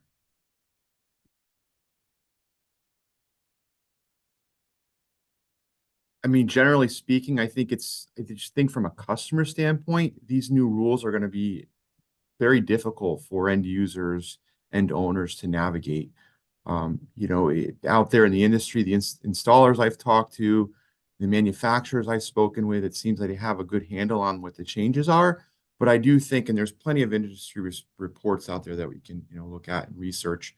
But, there are these timetables where they're looking at a couple of years out to where the batteries and the majority of the content is going to be domestically available. So I think that's probably the biggest headwind the industry is facing right now.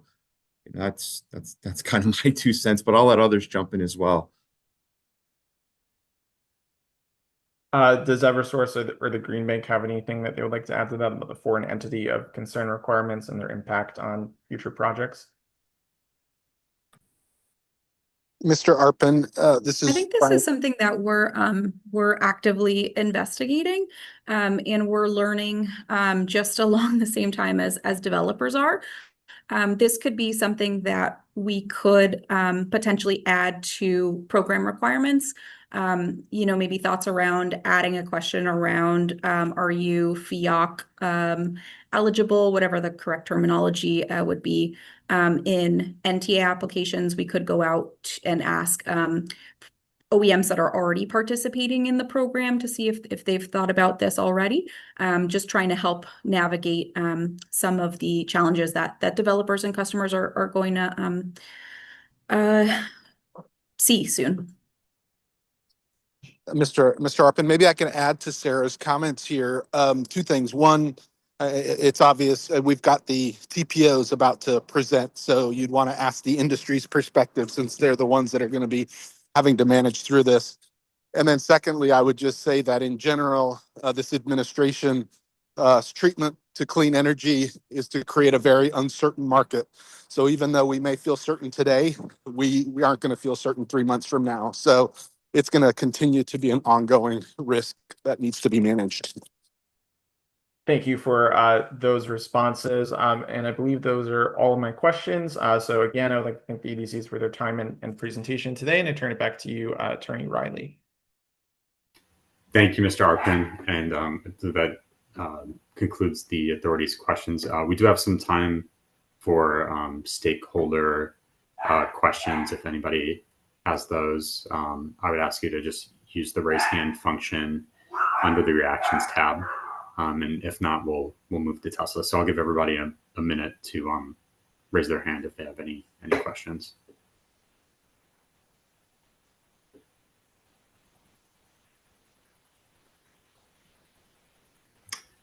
Yes, Mr. Real. Good afternoon. I have a question for the Connecticut Green Bank regarding the API integration. I know you've spoken to the benefits of this API integration as it relates to responsiveness, being able to identify issues, faults with individual batteries performing in the program. Is there any aspiration or goal to make that information homeowner accessible as well? One of the things that we've noticed as a participating contractor in the program is that we'll get a lot of customers reaching out to us, essentially asking for their scoreboard. It's, is my battery compliant? Is it dispatching correctly? And, as the contractor, we would have to go back through, one, finding out when those events were actually called to see if the batteries performed on time. It'd be helpful for an installer and homeowner facing vantage point to see, how they're scoring, if they're performing according to program standards. Yeah, I mean, that's a goal that we share for sure.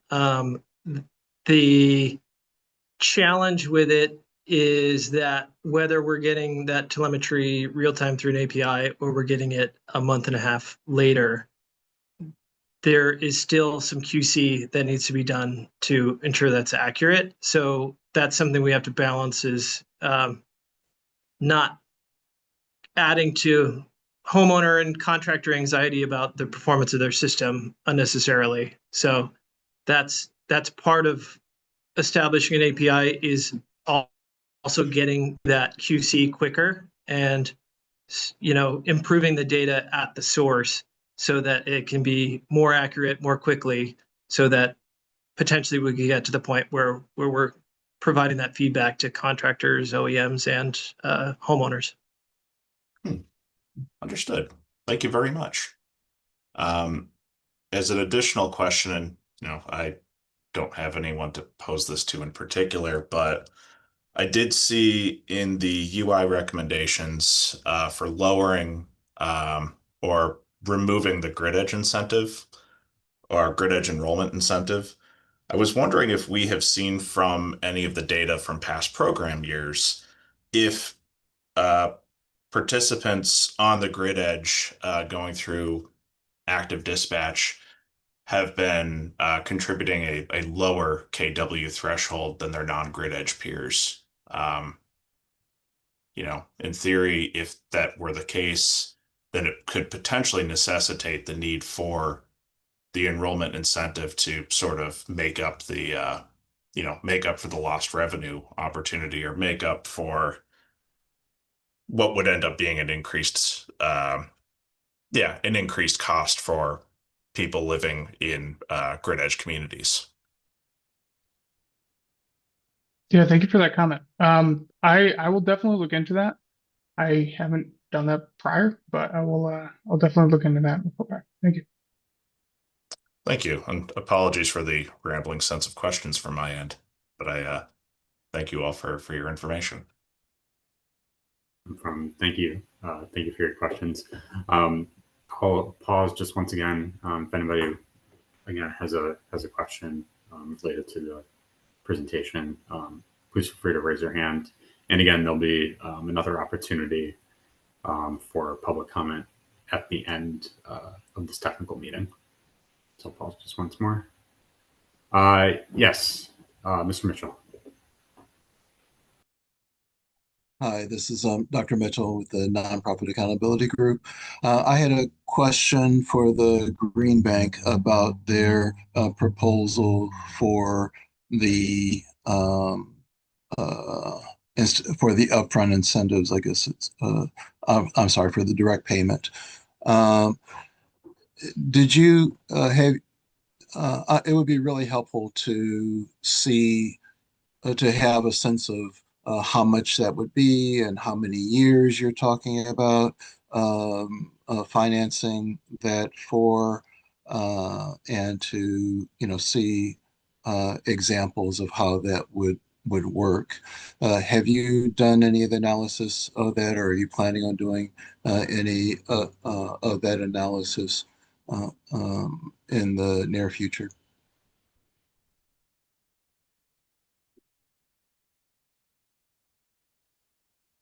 Thank you for the question. We have not gone into the detail yet of how we would structure that direct pay option yet. What we were looking for in this presentation was an indication from PURA as to whether that would be, or whether it would be amenable to us doing that, and then design a payback structure, most likely less than 10 years, expecting for the Green Bank to be paid back in certainly less than 10 years for that performance incentive. So more on that as it develops, I guess. Thank you. Thank you, Dr. Mitchell. Mr. Real, I see your hand up. Apologies, did remember my other question. Going back to the proposed recommendations that Green Bank put forth for utilization of direct pay. You mentioned that in proposal 1, for new customers, that you would be looking at, utilizing this, call it upfront incentive for underserved customers, low-income customers. Would there be a place there for grid edge customers as well?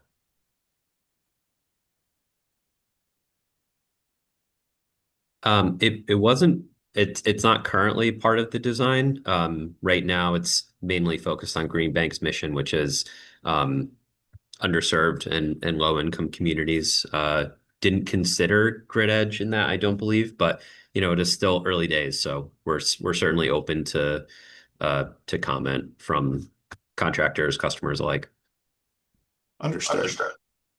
And for proposal number 2, where you'd be looking at transitioning customers who've received an upfront incentive already, I'm assuming that in the interest of trying to maintain a simplified, non-bifurcated program, that this second proposal would allow for non-LMI, non-underserved customers to enroll as well. Right.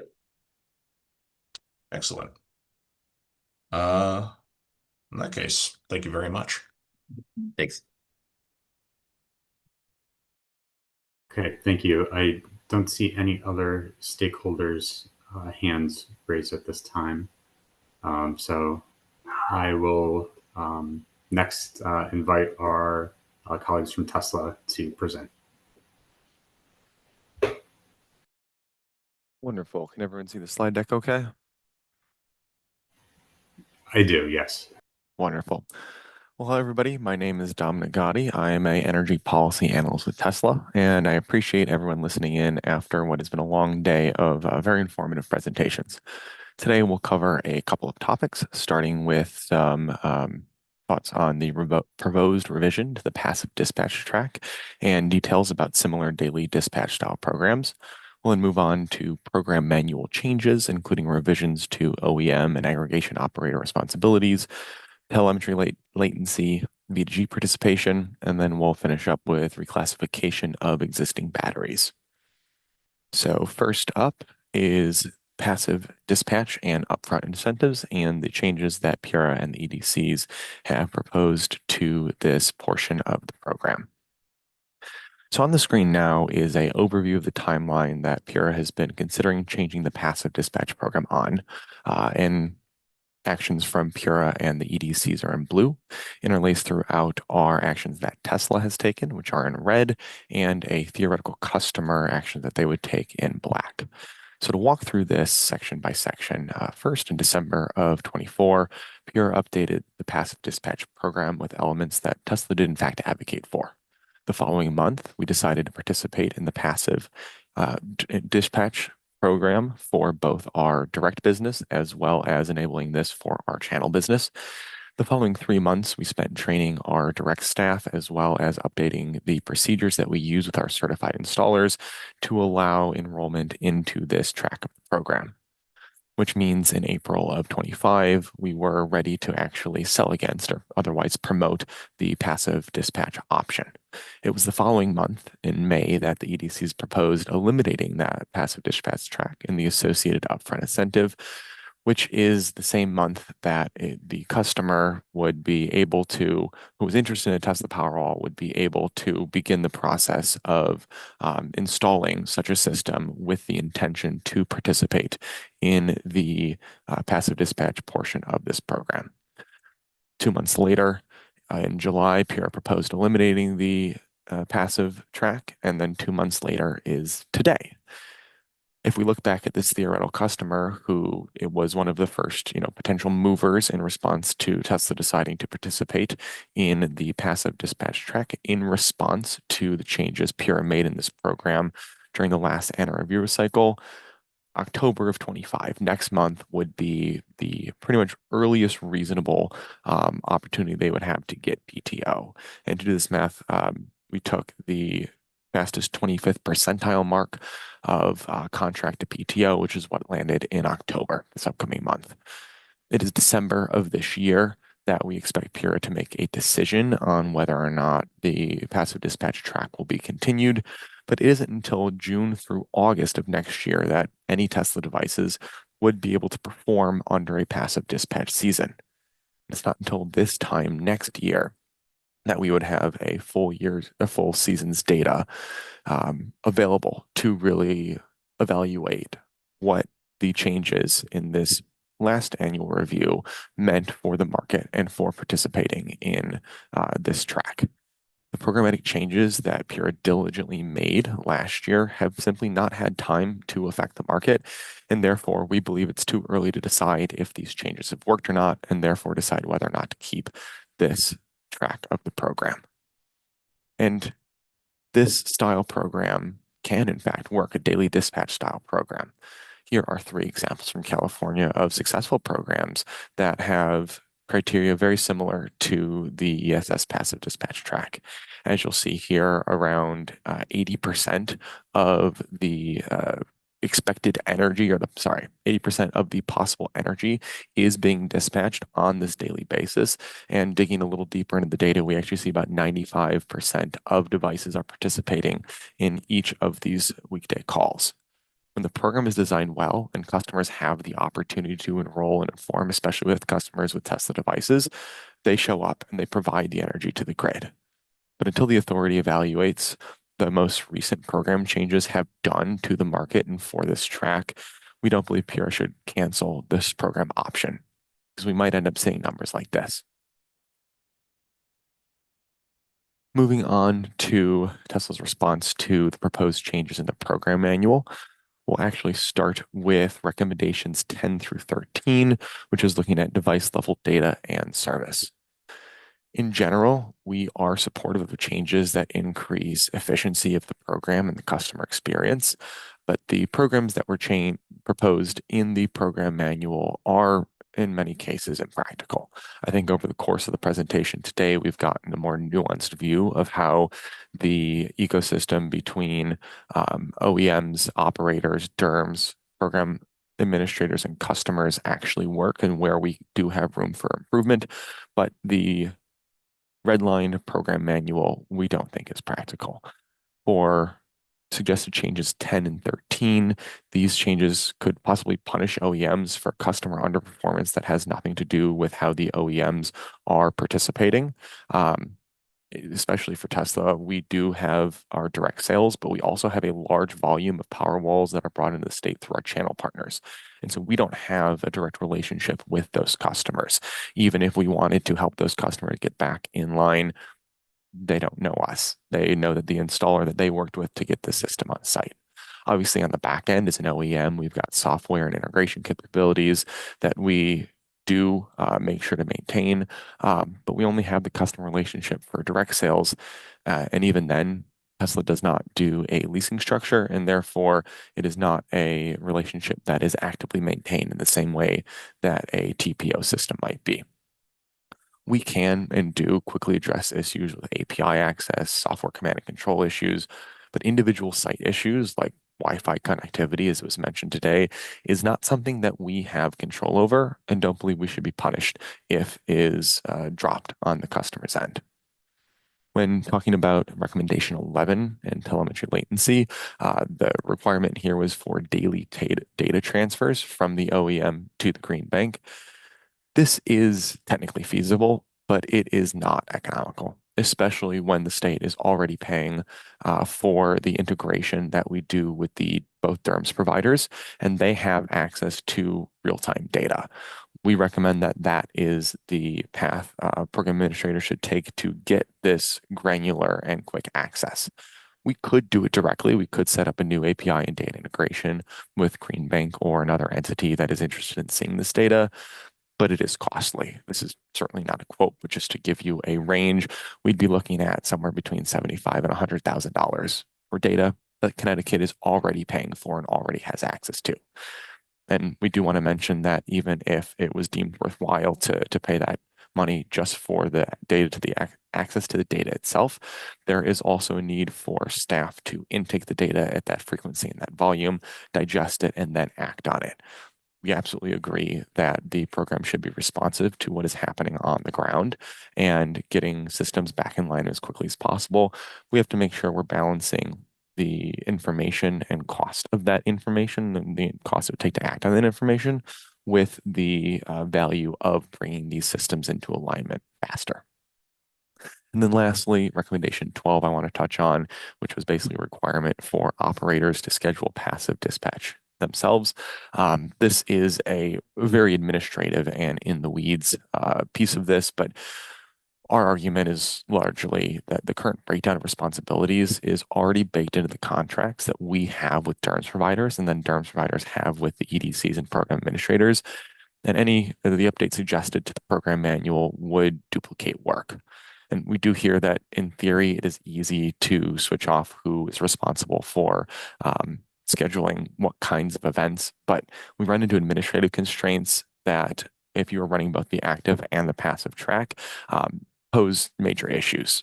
Happy to talk more about that in questions, and we do mention this in our written comments. But for both recommendation 12 and 10 through 13, we do support the aims of a more responsive and customer-centric program, but these objectives should be pursued through the bilateral relationships that already exist and not enshrined in the program manual. We're afraid it will cause unanticipated costs and unintended consequences. Switching over to talk about V2G for a moment, I do appreciate some of the language that was changed in the program manual update, and there are still a couple more language tweaks that we feel are important to take the steps closer to achieving the integrated energy future that Connecticut is working towards. We have those detailed in our written filing. But we do want to step back a little bit and say that the EDCs are correct to continue to pursue these V2G pilots that they're working on, and that should not prevent opening ESS to V2G participation. We don't believe it's duplicative, and we believe we can implement learnings from the pilots into the interactions we are having by talking about bringing V2G into the ESS program. We can move these learnings back and forth so that both programs have the best information capable or available. Additionally, clearing roadblocks in the program manual doesn't force adoption, but it does allow the industry to bring the best cases to EDCs to collaborate on. There are concrete steps that Connecticut can and should take to address interconnection concerns, and that path has already been blazed by Maryland regulators, and we'd be happy to continue to work with the interconnection teams at both utilities as well as program staff working on ESS to make sure that this is laying the groundwork for a future that we know is coming without putting a ridiculous burden on EDCs today. I do want to note from a ratepayer perspective that because V2G would only be able to participate in the active dispatch program, they would only be paid for the services they are actively providing to the grid, protecting ratepayers.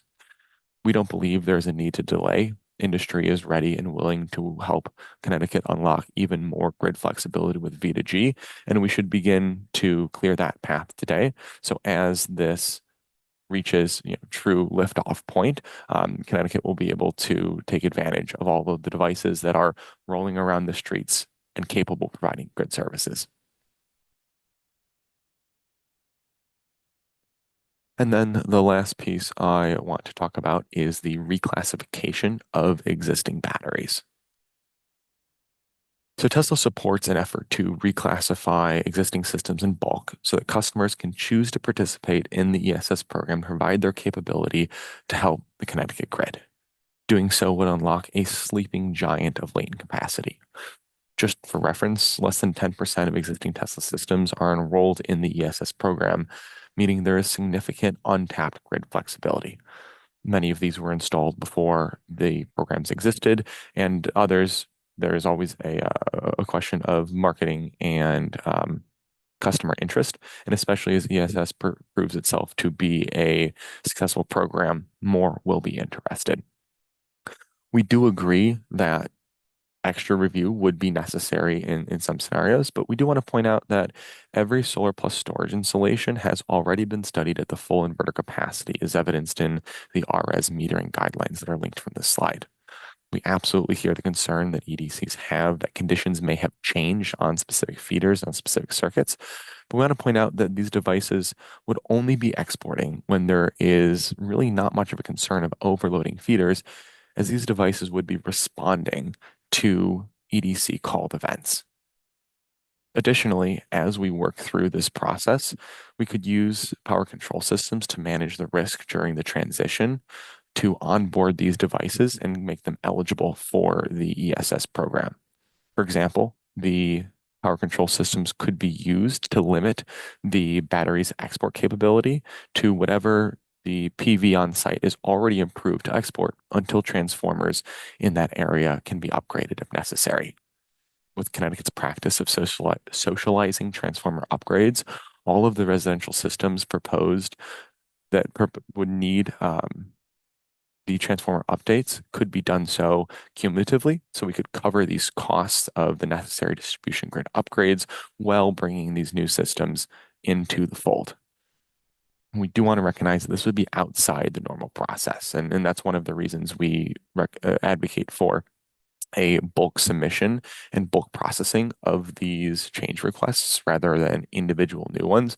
This is outside of the normal process, but we believe it would be worth it for EDCs and for ratepayers to make this effort to unlock the latent grid flexibility that is already deployed in Connecticut.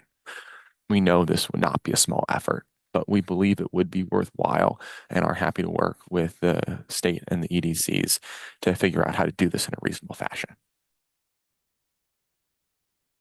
Overall, the ESS program continues to grow as a quality program for customers and the Connecticut grid, and this program should be refined rather than upended during this annual review. Happy to take questions. Okay, thank you very much. We're first going to turn to questions from authority staff and to Mr. Arpin. Thank you, Attorney Riley. And I'd like to thank Tesla and Mr. Gotti for their presentation today. Ms. Lupoli, could you please turn to page 3? So my first question, could Tesla please elaborate on why it believes it can successfully overcome the challenges associated with passive dispatch, particularly where other OEMs have struggled? I would point to the fact that we are actively doing this in other markets. One, Tesla is a nation-leading VPP provider, and we are the number one provider of BTM BESS systems, especially at the residential level. And we have figured out how to make this work. From my memory and previous conversations around this, the largest concerns were with C&I systems, especially with the large upfront payment that was made and disappointing services. So there are, it's a smaller case-by-case basis. B, we have been able to do this, and C, there is just a market timeline for uptake that is demonstrated in this slide. And so the changes that were made to the program just at the end of last year that we do believe will improve the overall participation and effectiveness of this program just have yet to make its way through the ecosystem. Okay, thank you, Mr. Gotti. So these other programs that Tesla participates in, are they similar in structure to the passive dispatch program of the ESS program right now, or are they different in some respects? And if so, could you please elaborate on that? Absolutely. So each of these programs have their own specificities that I'm not prepared today to go in program by program, but overall, these are quite similar. It is a large upfront incentive paid out by the utility that guarantees participation in this VPP program. As you see here, the San Diego Community Power Program is one run directly by Tesla, and Sunrun runs the other two referenced here, and it is very similar. Pay for performance up front. You've got a daily during the week dispatch requirement for a certain number of hours. These do not have the clawback provisions that ESS does, but they do have some of the recently made program improvements, like the ability to not count severe weather-related opt-outs and a proportional penalty. Okay, thank you for that response. So staying on this topic of passive dispatch, so given the multiple challenges associated with passive dispatch so far, I believe we discussed them at the prior tech meeting, could Tesla please explain why it believes passive dispatch continues to be a viable long-term solution for achieving grid reliability and ratepayer benefits? Absolutely. And I think it's important to remember the context of where we are in deploying VPPs around the country. Connecticut is on the leading edge. And as I mentioned, ESS is a successful program. And Tesla is able to adapt to a number of different business and program situations. But the specific advantage that having an upfront incentive gives is the ability to get new systems out into the field, especially, and I'm sure we'll talk about later, you're bringing existing systems online. When we are trying to get a level of program enrollment and device penetration that is meaningful to reduce system-wide and local peaks, the ability to put a new system in the ground is going to provide an additional benefit to the ability for a passive program to manage system peaks. It's one of the approaches to doing it. Being able to call specific events and flattening peaks on the hottest or otherwise most difficult days of the year is absolutely useful, but so is keeping the peak demand overall low. So especially at a time we're seeing ridiculously high capacity costs in the wholesale market, we believe that states should take every tool they have to lowering capacity needs, and both active and passive play a role in doing that on a regular basis. Thank you for that response, Mr. Gotti. So another question on passive dispatch. So is Tesla opposed to the authority's proposed pay for performance model with a smaller enrollment incentive, or does it simply prefer the current passive dispatch framework over the Pura proposed model? And please explain. We prefer the optionality. We think both should be on the table for customers, especially because when a single customer can't take both paths. So for any individual enrolling in the program, they will either take the new proposed active, or the existing upfront and use that as their basis for making a decision. Different customers are moved by different payment structures on the market. There are some who just want to see the today's bill go down, especially those who may be more cash strapped, or otherwise are interested in getting a system out today. And there are others who are interested in having the longer term payment structure available. It is of a special interest to them to be able to, help the grid when it needs it the most. And it wants to those customers who feel some sort of either pride, inspiration, or just financially motivated to see that value stream over time. Those two customers, those two different types of customers, both exist in Connecticut, and we think it would be unwise to lock one of the, half of that preference pool out of the market. Okay, thank you for that response, Mr. Guddy. Could you talk a little more about the difference is between those two customer groups that might prefer the active dispatch model over the current passive dispatch, in terms of like the numbers and the size of the two groups? So I'll take one at a time. Between those two groups, we have to remember that the underlying drivers of storage adoption are primarily twofold. One is attachment rates to solar projects that are going up, and we see those attachment rates climbing, quarter over quarter, if not week over week. The benefits that a storage system adds to a PV system are increasingly obvious, and customers are increasingly aware.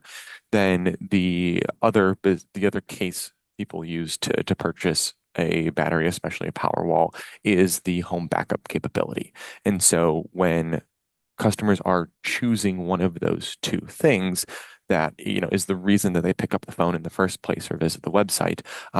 The optionality in financing is going to move people over that finish line.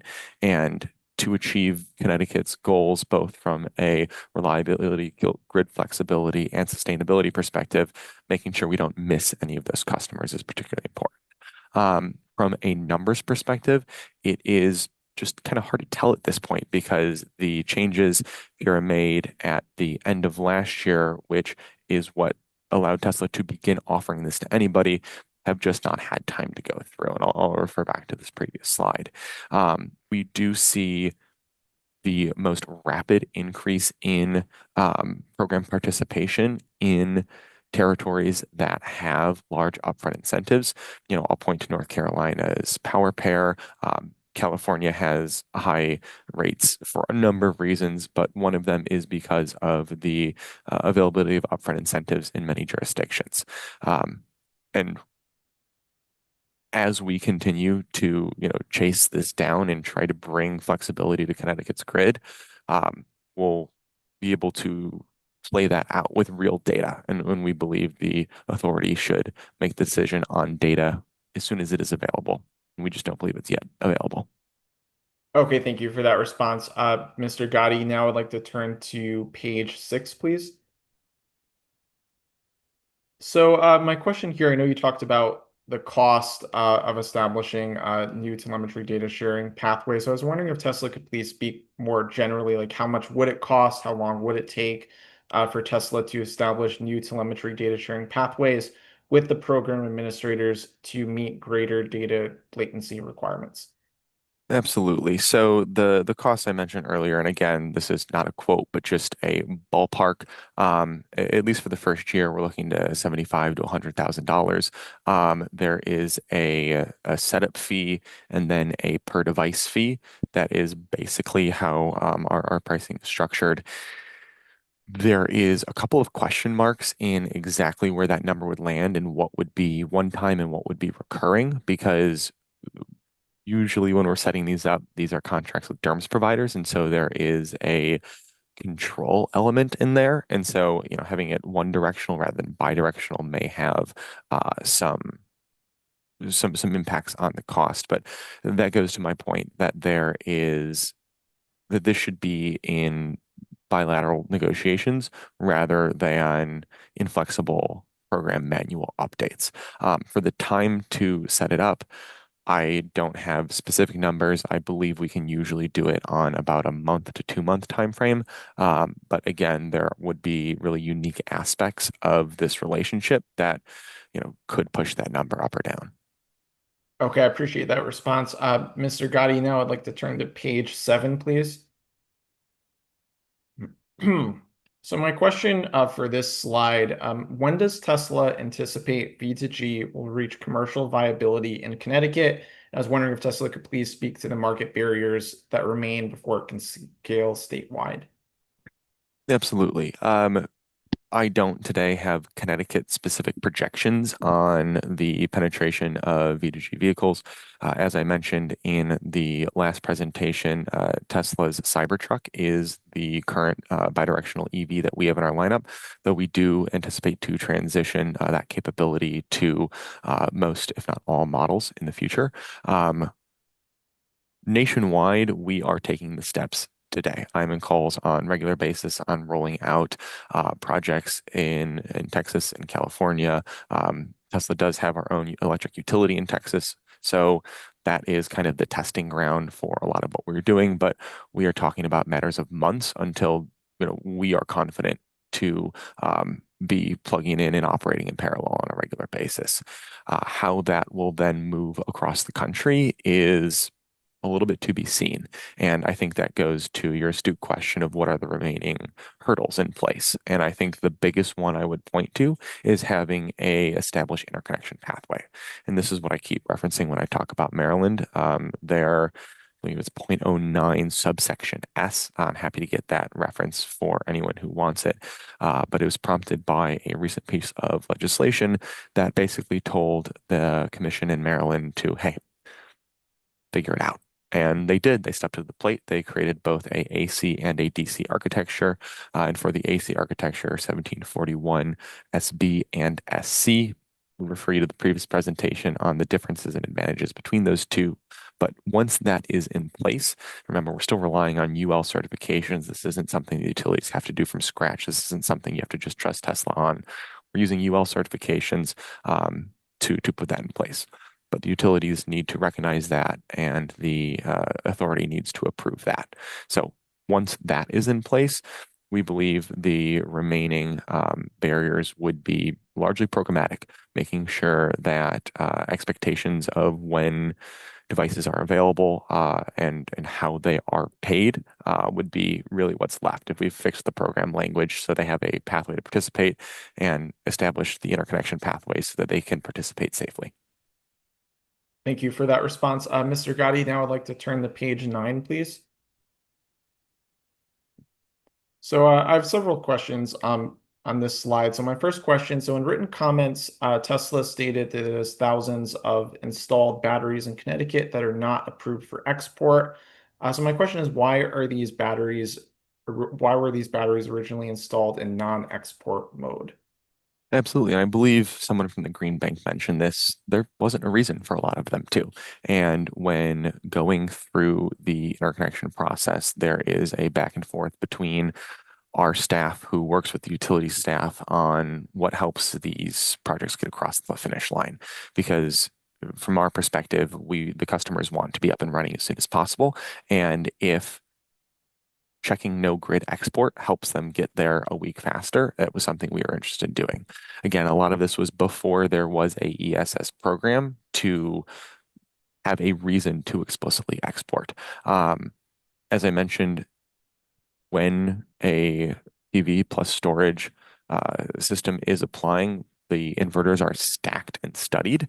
So it's full PV inverter plus full ESS inverter, even though that's just not really how the systems interact with the grid. So I think there is a little bit of administrative latency. I think there is a little bit of there wasn't a motivation and people don't do things without a reason to. And then part of it was, I think, just habit. Okay, thank you. So to follow up on that, so before the ESS program, there was Connected Solutions, which offered active dispatch pay for performance model. So were these batteries installed before Connected Solutions? Talking about the motivation aspect here. There were a mix. If you look at the graph of when devices have been commissioned in Connecticut, it's a nice little curved line up. And so there is a significant portion that were even before that. There is an element of not everyone is immediately interested or immediately aware. And of course, just as changes need to be communicated and socialized throughout the state, the same thing had to be done throughout our company. And so as people who were on accounts earlier were trained on new things or new people brought into account, slowly it was more likely to be checked. But this was also going against the existing practice of checking not grid export as in hopes that it moved through the interconnection process just a little bit faster. Okay, thank you for that response. So another question on this topic, would the program's current active dispatch incentives be sufficient to encourage Tesla to transition already installed non-export batteries to export mode? Why or why not? As the answer is to all good questions, it depends. I think as the program is currently proposed, generally, yes. Now, there is the additional lift. There's one part to just go through the interconnection process, but it's another thing to get in contact with the customer, inform them about the program. Then they would need to be proactively interested and request for us to go through this process. And that is, time on each and every one of these customers and costs that we would have to incur both in working with those customers of the potential interest, as well as working through the interconnection process. And so exactly where that falls on a per customer basis, we couldn't know. And that is why Tesla's advocating for a bulk version of this, because customer by customer, maybe. If we can talk about all of the systems that are technically feasible in Connecticut, we would be willing to dedicate resources to work with the EDCs to say, to figure out how to make this work. Okay, thank you for that response, Mr. Gotti. So to follow up on that, so in the EDC's presentation, I believe Eversource had mentioned that bulk uploads are not currently possible. So my question is, how does Tesla suggest that the EDCs, OEMs, and program administrators collaborate to streamline the process of converting existing batteries to export mode while minimizing customer disruption? Particularly interested in other options besides bulk uploads. The bulk uploads piece was interesting to hear, and I think that is, I say that because I know our utility staff has been working on a mistake that we had made in some previous submissions, and we're able to go through in spreadsheet form and correct them. Now, that was very much, our bad. It was a small amount of devices. We identified it quickly and worked with the utility, but we were able to do so using spreadsheets rather than going through PowerClerk and going one by one. One of the things that I have been talking to our utility relations staff is, if we're going to do this, it would have to be a special effort. And we understand that would go, around some of the normal processes for one by one submissions, but that is what is being proposed here. If Connecticut wants to unlock this latent capacity, we're going to have to do something different because we are doing something different. And so exactly what that collaboration would look like, we would probably need a working group. I know everybody's favorite term, but my understanding would basically be we would identify the list of devices that we believe would be eligible, making sure the technology is up to date, and then going to the EDCs saying, what information do you readily have on hand? What information can we readily provide? What is the gap in that? And figure out how to fill that, and then it would be going through and doing the updates to what is marked in the EDC's data warehouses.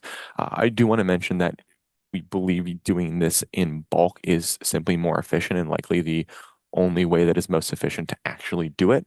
Customers would then still have to proactively enroll. And so I look to, we can advertise in our app to all customers who are made eligible, but would also look to, the Green Bank and the program administrators to talk about what outreach and education could look like, so that once we have done this hard work on the back end, customers still have the prerogative to choose if they want to participate and contribute to Connecticut's grid flexibility. Thank you for that response, Mr. Gotti. And so a final question, this isn't specific to any specific slide here, but I know that the EDCs had mentioned changes to the federal tax credit. So I was wondering if Tesla could please speak to that more generally. How is that going to impact Tesla in the coming year? And particularly interested in the foreign entity of concern requirements, how those will impact future ESS participation. Absolutely. So there's the two sides of this. One is the solar tax credit. And as a company that doesn't do leases at this point, we are very actively considering whether or not it makes sense to change our business model to try to capture the 30% in the few remaining years that it has. It is a slower phase out. It doesn't mean it's not phasing out, unfortunately, versus working more closely with our channel partners and using the business models that they already have to continue to provide customers with the quality of service that we have been able to through our direct business. To be honest, that decision is above my pay grade and much more in the business sphere than the policy sphere. But we are looking at that very closely and figuring out how we can continue to deploy solar and accelerate, as it says on this slide, the world's transition to sustainable energy. On the FIAC side, I would love to have an answer for you. Our legal and trade team would love to have an answer for you, but we are still in regular contact with officials in Commerce and Treasury to try to figure out what initial guidelines mean, how they're going to change to go through. We are, I'll say, feeling pretty good about things. We do have significant manufacturing capability in the US. We've got manufacturing capability in Germany, but it's important to recognize that China has been a significant part of the battery supply chain across the industry for years. So we are very much actively working on this issue, but it is not an easy question. And even the people who are in the room taking these meetings in the public and private sector are still figuring it out. I appreciate that response, Mr. Gotti, and thank you for answering all my questions and for presenting today. So I turn it back to you, Attorney Riley. Thank you, Mr. Arpin. And I believe that concludes the authorities questions. So it looks like we have a few minutes for any stakeholder questions, if anybody has them for the Tesla team. And Mr. Rayl, I see your hand up again. So please go ahead. Oh, thank you very much. Less a question and more of a statement. It's come up over a couple of the presentations regarding enrollment in interconnection as a non-exporting entity. I think part of that may have to do with the the recent PURA decision for 22-6-29 regarding residential transformer cost socialization. We had always, in our installations, would default to going in as an exporting facility until such time that we would hear that it would require a transformer upgrade. At the time, those costs were significant and would far outweigh for the end consumer any benefit towards receiving an upfront incentive. So that may provide some context as to why some or a plurality of these systems were enrolled in non-export. Thank you. And I see Mr. Lund has his hands up as well. So please, floor is yours.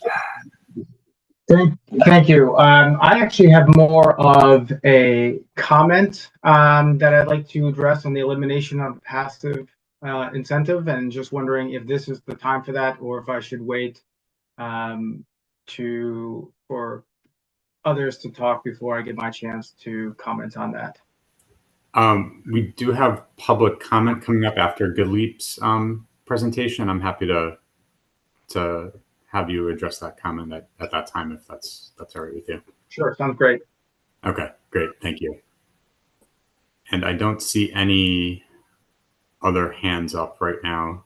So I want to thank Tesla for their time and presentation today, and we'll move next to Gottlieb.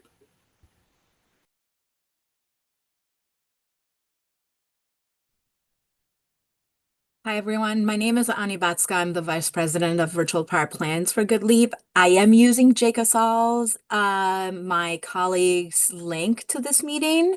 So I will not be appearing on camera, but I will be tag teaming this presentation with my Senior Manager of Policy at GoodLeap. I will be providing an overview of GoodLeap, who we are, and why we're interested in Connecticut, and then Jake will move more towards the comments on the particular filing. If you can move to the next slide. GoodLeap was established in 2003. We are a full-service consumer finance. We serve 1.3 million customers nationally. We're in all 50 states. And from a footprint perspective, we're proud to have offset over 20 million metric tons of CO2 emissions in the years that we've been operating. We have deployed over $63 billion in consumer finance. That includes mortgage and home upgrades. And our interest in particular virtual power plants was the result of having this consumer relationship that spans a period of almost 20 years, understanding what consumers want in various states that we are participating in, understanding what our contractors and installers are telling us about the markets that we are in, and certainly having the capability from a technological perspective to build our own DERMS platform, which is called GEMS, which monitors, controls, and operates all of the batteries within our ecosystem, whether they are owned by GoodLeap as a third-party owner or authorized by our loan customers across the US. We're the fastest growing VPP network in the United States, and we can aggregate thousands of residential solar and storage batteries, but particularly in Connecticut, 2 points of interest for us. Number one, congratulations, because Connecticut has one of the most incentivizing programs in the country for adoption of battery storage. And second, we saw a huge opportunity in the open dialogue that we had with Connecticut Green Bank in terms of pursuing this opportunity to enter the Connecticut market, invest in financing consumer solutions, incentivized by the ESS program, as well as deploy our vast network of contractors. We're also part of the approved contractor network. Next slide.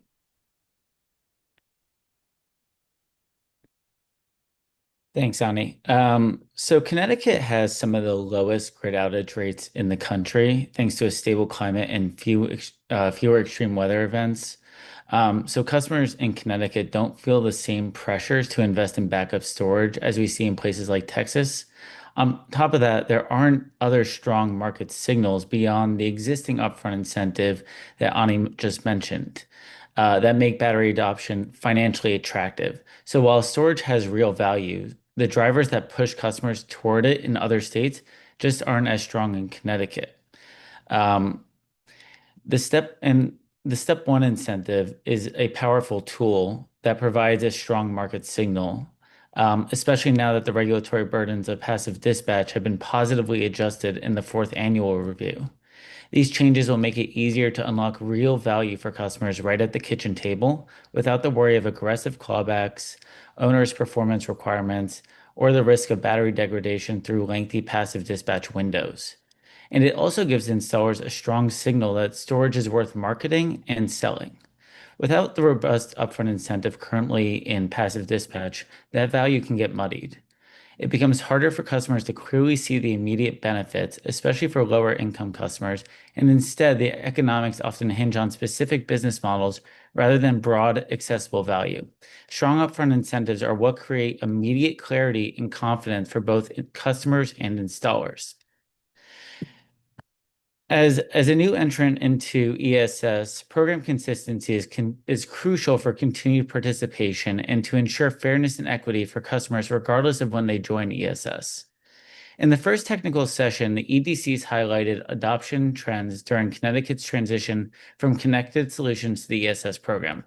What we saw was a downturn in customer adoption as companies, customers, and administrators all needed time to adjust to the new framework.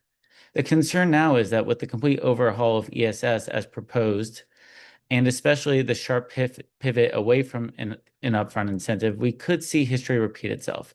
Such a shift risks slowing customer adoption and discouraging private sector participation, both of which are critical to making this program successful.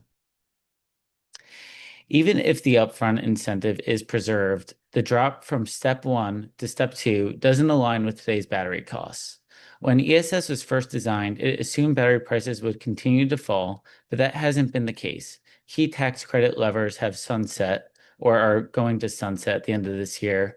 New barriers via the federal entities of concern provisions in the One Big Beautiful Bill have been added, and the threat of tariffs and surging demand to beat ITC's timelines are creating supply chain risks. Given these realities, GoodLeap recommends maintaining the step 1 incentive while the industry continues to adjust. This stability will help keep adoption moving forward without creating unnecessary headwinds. GoodLeap is also supportive of simplifying the ESS program as the EDCs have proposed by transitioning away from the passive dispatch program, but we would recommend increasing the enrollment incentives to something closer to the step 1 incentive. Otherwise, we believe the current iteration of the passive dispatch program is appropriate to driving adoption, especially with the modifications made in the 4th annual review. Before I move on, the core value of a virtual power plant is the capacity it brings during times of grid stress that manifests as grid events. The higher the adoption rate, the more capacity that is available, and thus the more benefits that will flow to all ratepayers. These benefits include resource adequacy, stronger grid resiliency, and deferring costly grid investments in capacity procurement by the EDCs. All of these ultimately put downward pressure on rates for all customers, even those who do not participate. Now, while reducing the upfront incentive may lower ratepayer risk, it also caps the benefits if adoption doesn't subsequently grow. Which brings me to my next slide. Without a strong upfront incentive, we need to think about what other market signals can drive adoption and unlock these broader system benefits. Through the successor tariff, the authority is exploring a transition from the existing RS netting tariff to a time-of-use-oriented net metering structure, similar to California's net billing tariff, or NEM 3.0. While it is not guaranteed at this point, the potential shift could serve as a strong replacement market signal for a robust and consistent upfront incentive. Importantly, unlike California's approach, aligning with the successor tariff would give participants a glide path rather than the cliff we saw with the net billing tariff rollout. That's why delaying a shift from the upfront incentive until finalization of 250214 makes sense. It would create the gradual, predictable change that both customers and program participants need to adopt without causing a drop in adoption. And that's it. Thank you. Thank you. So I'll turn to authority staff for questions. And once again, the floor is yours, Mr. Hartman. Thank you, Attorney Riley. Ms. Lupoli, could you please turn to slide 2?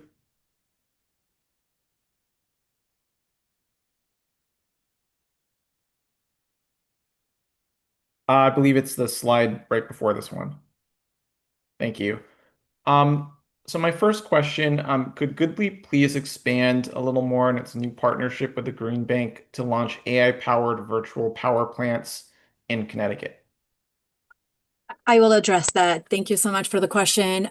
The thought with Connecticut Green Bank as one of the underlying drivers of ESS, for us, we wanted to first and foremost understand what the incentives are, and also from the experience of Connecticut Green Bank, having been in business in Connecticut for quite a while, and with an approved contractor network, to understand a little bit more of the market dynamics and how participants were approaching ESS. So when we address our partnership with Connecticut Green Bank, is essentially looking at what are our opportunities for outreach within the Connecticut market, not just in terms of ESS from a battery storage perspective, but expanding upon virtual power plants as more resources are brought to online from a home load management perspective, including of EVs and other areas that we can address together in moving forward. And so it's a combination of market expertise from the Connecticut Green Bank, part of which is ESS, but also the outlook that we want to develop the VPP market in Connecticut including ESS, but also expanding upon other home load management. Thank you for that response. Another question on that topic specifically. I was curious about what the expected timeline was for launching these new VPPs and when GoodLeap anticipates that they'll begin delivering measurable grid value for Connecticut ratepayers. Yeah, so the launch is imminent. And part of that, we are going through the steps we've been approved as a TPO. We're going through the steps of identifying the right partner contractor, or a few of them in the Connecticut market. Our launch is slated for mid-October to beginning of November to get it out to our contractors. If you don't mind, let me just explain a little bit how we are different from an OEM, in the sense that not only are we providing consumer finance and our very own lease for the batteries, one of the things that I wanted to make this quorum aware of, and something you're going to hear us talk a lot about in the next year to come, is we're seeing a shift in the market towards, because those incentives that Jake alluded to are going away, we're seeing a shift in the market from customer-owned batteries on a loan perspective and customer finance, direct borrowing, into more of a lease payment to a third-party owned like GoodLeap. And the reason for that, again, the incentives that used to be in the market are no longer there. Those levers will probably sunset at the end of the year. And so a lot of the programs that Tesla spoke to were set up in an environment that was very conducive to customers owning batteries. Now we have looked at creating the financial construct where actually leasing a battery that is owned by a third-party owned entity like GoodLeap lowers the cost to that customer quite a bit, and also makes sure that these programs continue to exist. That said, once the customer offer is ready, we work with our contractor network to essentially launch in every new market that we enter into. And so we'll have a customer offer ready and able to dispatch. Batteries should be able to dispatch, hopefully, for the winter season. We'd like to participate in that. And in the meantime, the preceding steps to that are the customer offer as well as the engagement of the contractor network. It's why we actually insisted on participating and being vocal in this hearing. It's very important to us. We are the first line of communication with contractors, installers, and customers.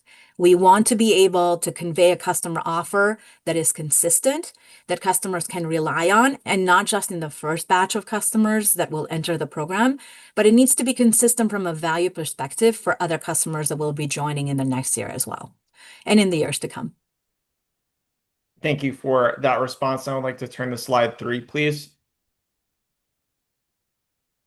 So my first question for this slide, I know you talked about the potential that storage could decline without an upfront incentive. So I'm curious if you could elaborate a little more on that. Why would storage adoption decline, particularly if the net present value of the incentives would remain the same under Pura's proposed model with higher performance incentives? Ani, do you want to take that, or should I? Go ahead, please. Okay. So at the kitchen table, a customer might not understand the long-term value that comes from pay for performance when compared to an upfront incentive, which provides immediate savings to the customer and also sends a signal to the installer to sell storage to the customer. So without the upfront incentive, you're banking on the customer understanding the long-term value in that same net present value compared to the more obvious savings that you would see with an upfront savings or upfront incentive rather.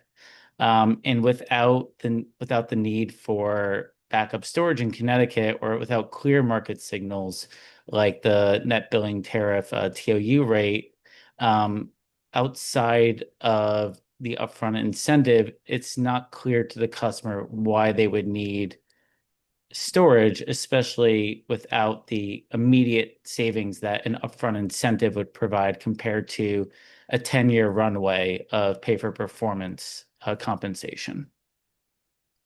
Thank you for that response. So the follow-up on that, I know you just mentioned customer education being one potential reason why getting rid of the upfront incentive could decrease adoption. So I'm curious what additional customer education or financing tools could help mitigate any consequences of dropping the passive dispatch framework in favor of a pay-for-performance incentive design. I mean, that question's a little difficult to answer right off the bat, but I mean, it would take a lot of communication with our contractor network, making sure that they are completely understanding of the new paradigm, and then making sure that they are presenting the clear value to the customer. But even with that education, it still might not trigger the customer to adopt without that clear signal of savings or of immediate savings compared to a higher pay for performance with a much smaller enrollment, where most of their value is coming over the next 5 to 10 years. So education is one thing, but without the clear signal, even with education, customers might not adopt. Thank you. Could we elaborate on any possible financing tools then that could help overcome that? I know that the Green Bank had mentioned a proposal earlier today, Proposal 1, of front loading some of those performance payments as an upfront incentive. Are there any other financing tools that might alleviate that if a new pay for performance incentive design were adopted? I think any alternative models, we would have to go back and model and see how they would benefit customers and our installers as well. Yeah, I mean, I think the upfront incentive is the clearest and simplest way to drive customer adoption, where the pay for performance, it does take a little more of an explanation, and whether it's front loaded or even throughout the 10 years. You will lose some customer adoption just because of that extra education step. And to go back to Tesla's presentation about the changes made in passive dispatch, we haven't really seen the upfront incentive without the change of the passive dispatch requirements that were required previous to this year. So we're talking about the 5-year passive dispatch window. We're talking about the 10% clawback even if you're 1% below performance requirement, and the performance requirement formula, which has now been simplified, as Tesla mentioned. Extreme weather now no longer counts. We haven't really seen how adoption can perform with this new version of passive dispatch and an upfront incentive that adjoins it. Even with the upfront incentive prior, those passive dispatch requirements were a deterrent to companies like GoodLeap to participate in ESS. Yeah, and if I could add, Jake, I completely agree with everything you said. I like very much that Tesla mentioned optionality. And we certainly agree that there should be optionality of what the levers that will incentivize the customer to participate. What makes this program very difficult with the changes that are proposed and from a modeling perspective, it's very hard for a TPO. We are taking the credit risk on that particular asset. We are the owners of that asset. We are responsible for dispatching it, much like Tesla would be responsible for doing. And it's very difficult when we are taking all of this risk and entering into the market to look at a program where we're making an investment in a state where the rules may change and will change over time. And so what we're looking for today, outside of any other calculations on proposals on how we can engage other levers, obviously we're in consumer finance, we can be creative.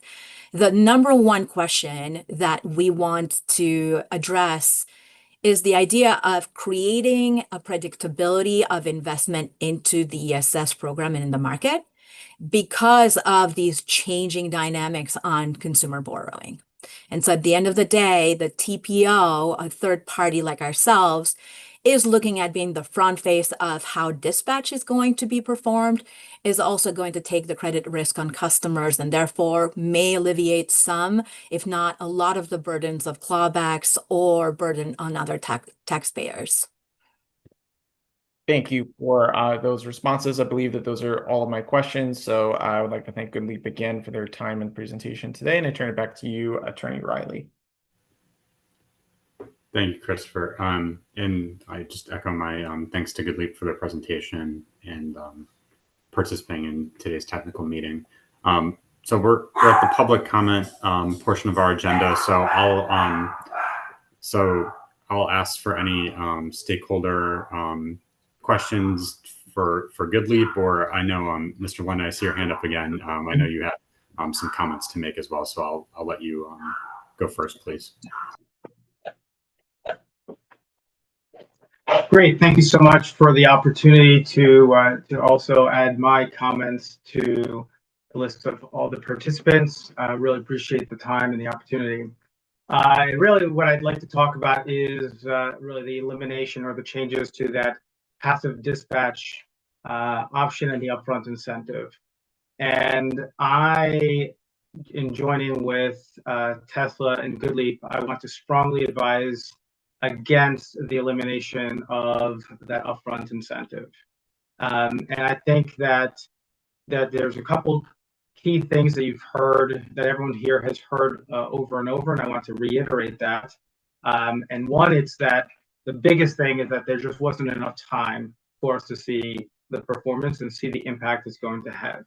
I think, or based on what I see in my day-to-day involvement with the fleet performance, I see that the performance is going to improve significantly the next year. I've seen, as we've seen from other numbers from other parties, that they expect the same thing. So it seems that we are trying to make a change before we can see all that.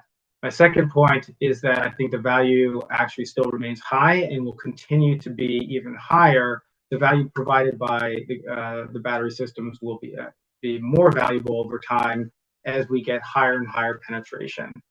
And then my third point is this is a critical time for supporting the homeowner adoption of renewables with the changes that the federal administration is impacting to the industry.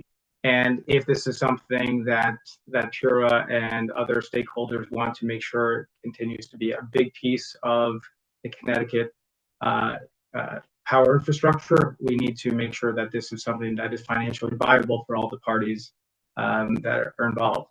So to go back and start to provide a little more detail on what I was talking about in my 3 points there, I really want to make sure that we give the changes that were made by docket 24-0805 enough time for them to take impact. The Green Bank did a great job hosting several sessions for installers and OEMs early in the year, but it takes time for those updates to be impacted. So if we look at that, the impact after those sessions, the leadership at the installation companies had to understand the impacts, as did we, the OEMs, who are then working with them. Then we have to get together and come up with training for their salespeople. And through that process of training their salespeople, we have to update collateral for homeowners and really refine that message so it's really clear and straightforward for all the salespeople to be able to communicate that to the homeowners and for the homeowners to understand that. So over the past year, we were still doing that for many installers over the summer.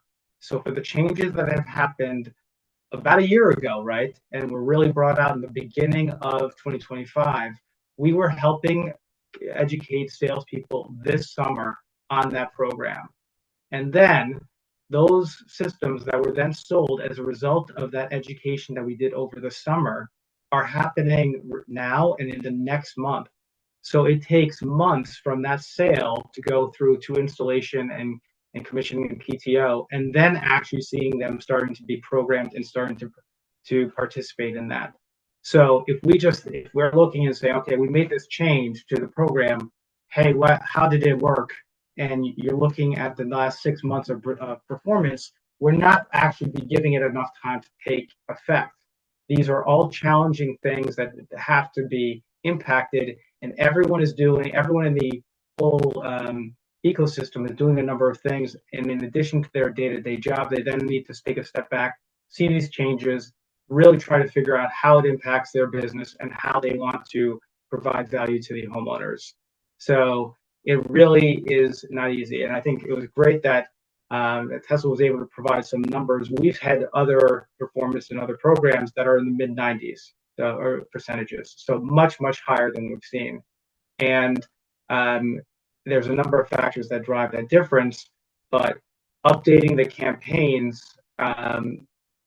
now is going to kill that progress when we could be working towards having higher performance. As Ed Cran said earlier, upfront cost is significant to battery adoption, and batteries are out of reach for most customers. So if one of the key principles of this program is to be able to provide energy storage and load flexibility and give this to the people of Connecticut so they can provide value not just for themselves, but for all ratepayers, it is critical to have that upfront incentive and be able to have that in for a long enough period for actually it to take effect.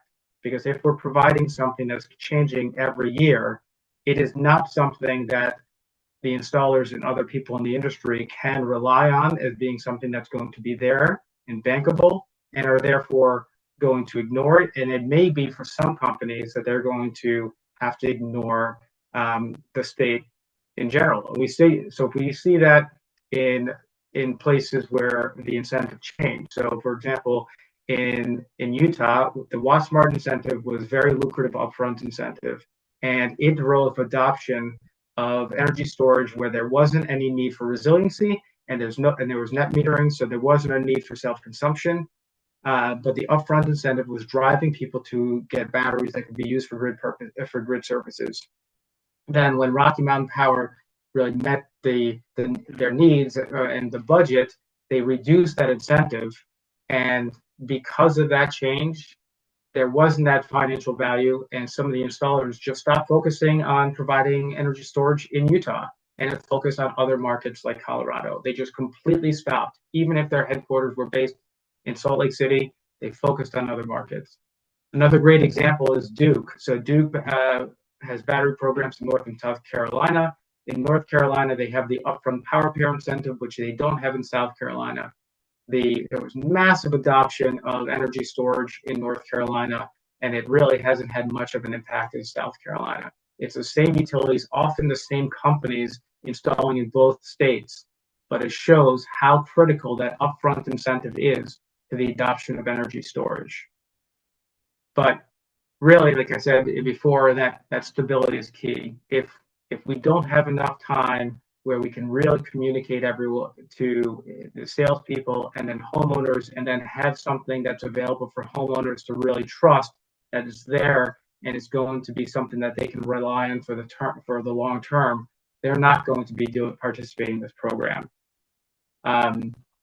So then my next point is that the value remains high. I think everyone in this room is really aware of the benefits of shifting that solar generation from the middle of the day into the peak period. And we see that from, of course, the value of energy, the value of non-wireless alternatives. There are a number of factors. We don't need to go into them all today.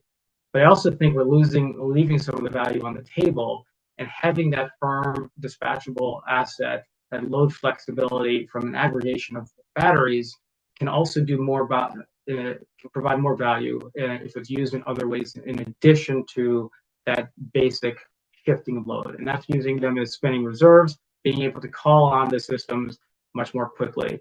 So the data that the Green Bank's Brendan Smith discussed earlier can really help. So being able to get that data, being able to see it in real time, be able to make sure that those systems are online and being able to dispatch, as well as having something that they can call on quickly, will give them new use cases that can provide a lot more value.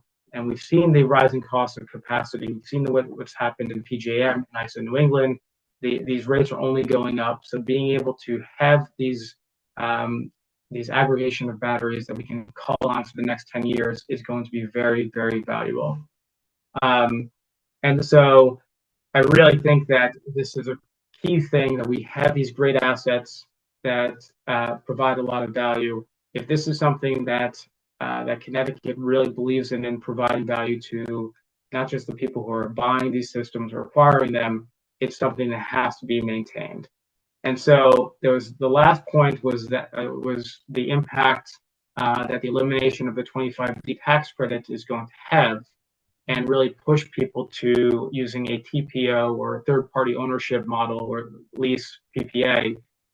That's not for everyone. Many people do not want to have someone else own the assets in their home. And so keeping that upfront incentive as being something that can be used for homeowners who want to acquire it themselves, but really are not going to spend $20,000 on something that's just going to be for backup. They really have to have that upfront incentive to allow them to be able to afford to acquire this and do it in a reasonable manner. And lastly, in conclusion, as Ed Kranz said in response to Ms. Charles' question, that it's too early to understand the impact. So why make a change to the financial structure based on the fact that we all agree that we have limited stale data, and to make that change without a better understanding of what the impact is going to be? So it seems kind of a little bit ridiculous if you take a step back and say, hey, we know that the data that we looked at in the middle of this year when we proposed these changes was old and not great, and we don't really understand what the impact is going to be. Why make a change when the people who are seeing this every day really are saying, hey, there's going to be more value provided? So with that, I'll stop and turn it over for others or for questions. Thank you very much. So it looks like I see Ms. Marshall Torres with your hand up. So please, floor is yours. Thanks, Jim. Hi, everyone. Thank you for the opportunity to comment. My name is Emma Marshall Torres. I'm the Regulatory Affairs Manager at Scale Microgrids.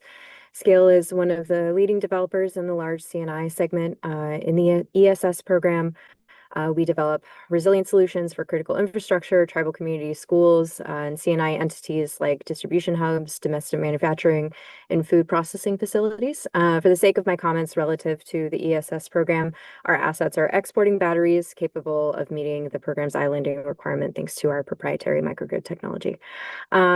My comments are brief for today. I just wanted to say that relative to the recommended enhanced maturity requirements, I would urge the authority and the program administrators to harmonize the need for greater investment in material demonstration of intent with those projects, with the well-documented challenges on the interconnection front.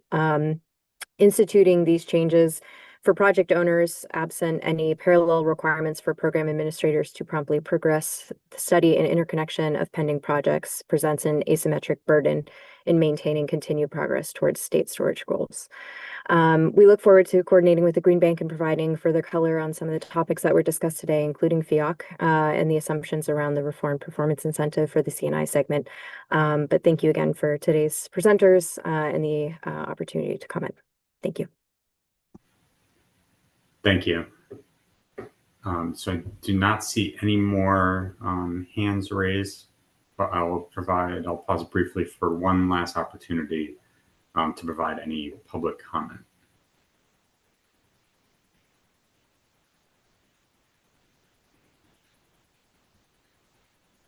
Okay, I'm still not seeing any hands. So I want to thank all of our presenters and stakeholders for their participation in today's technical meeting. And we are adjourned for the afternoon. So thank you very much for your time.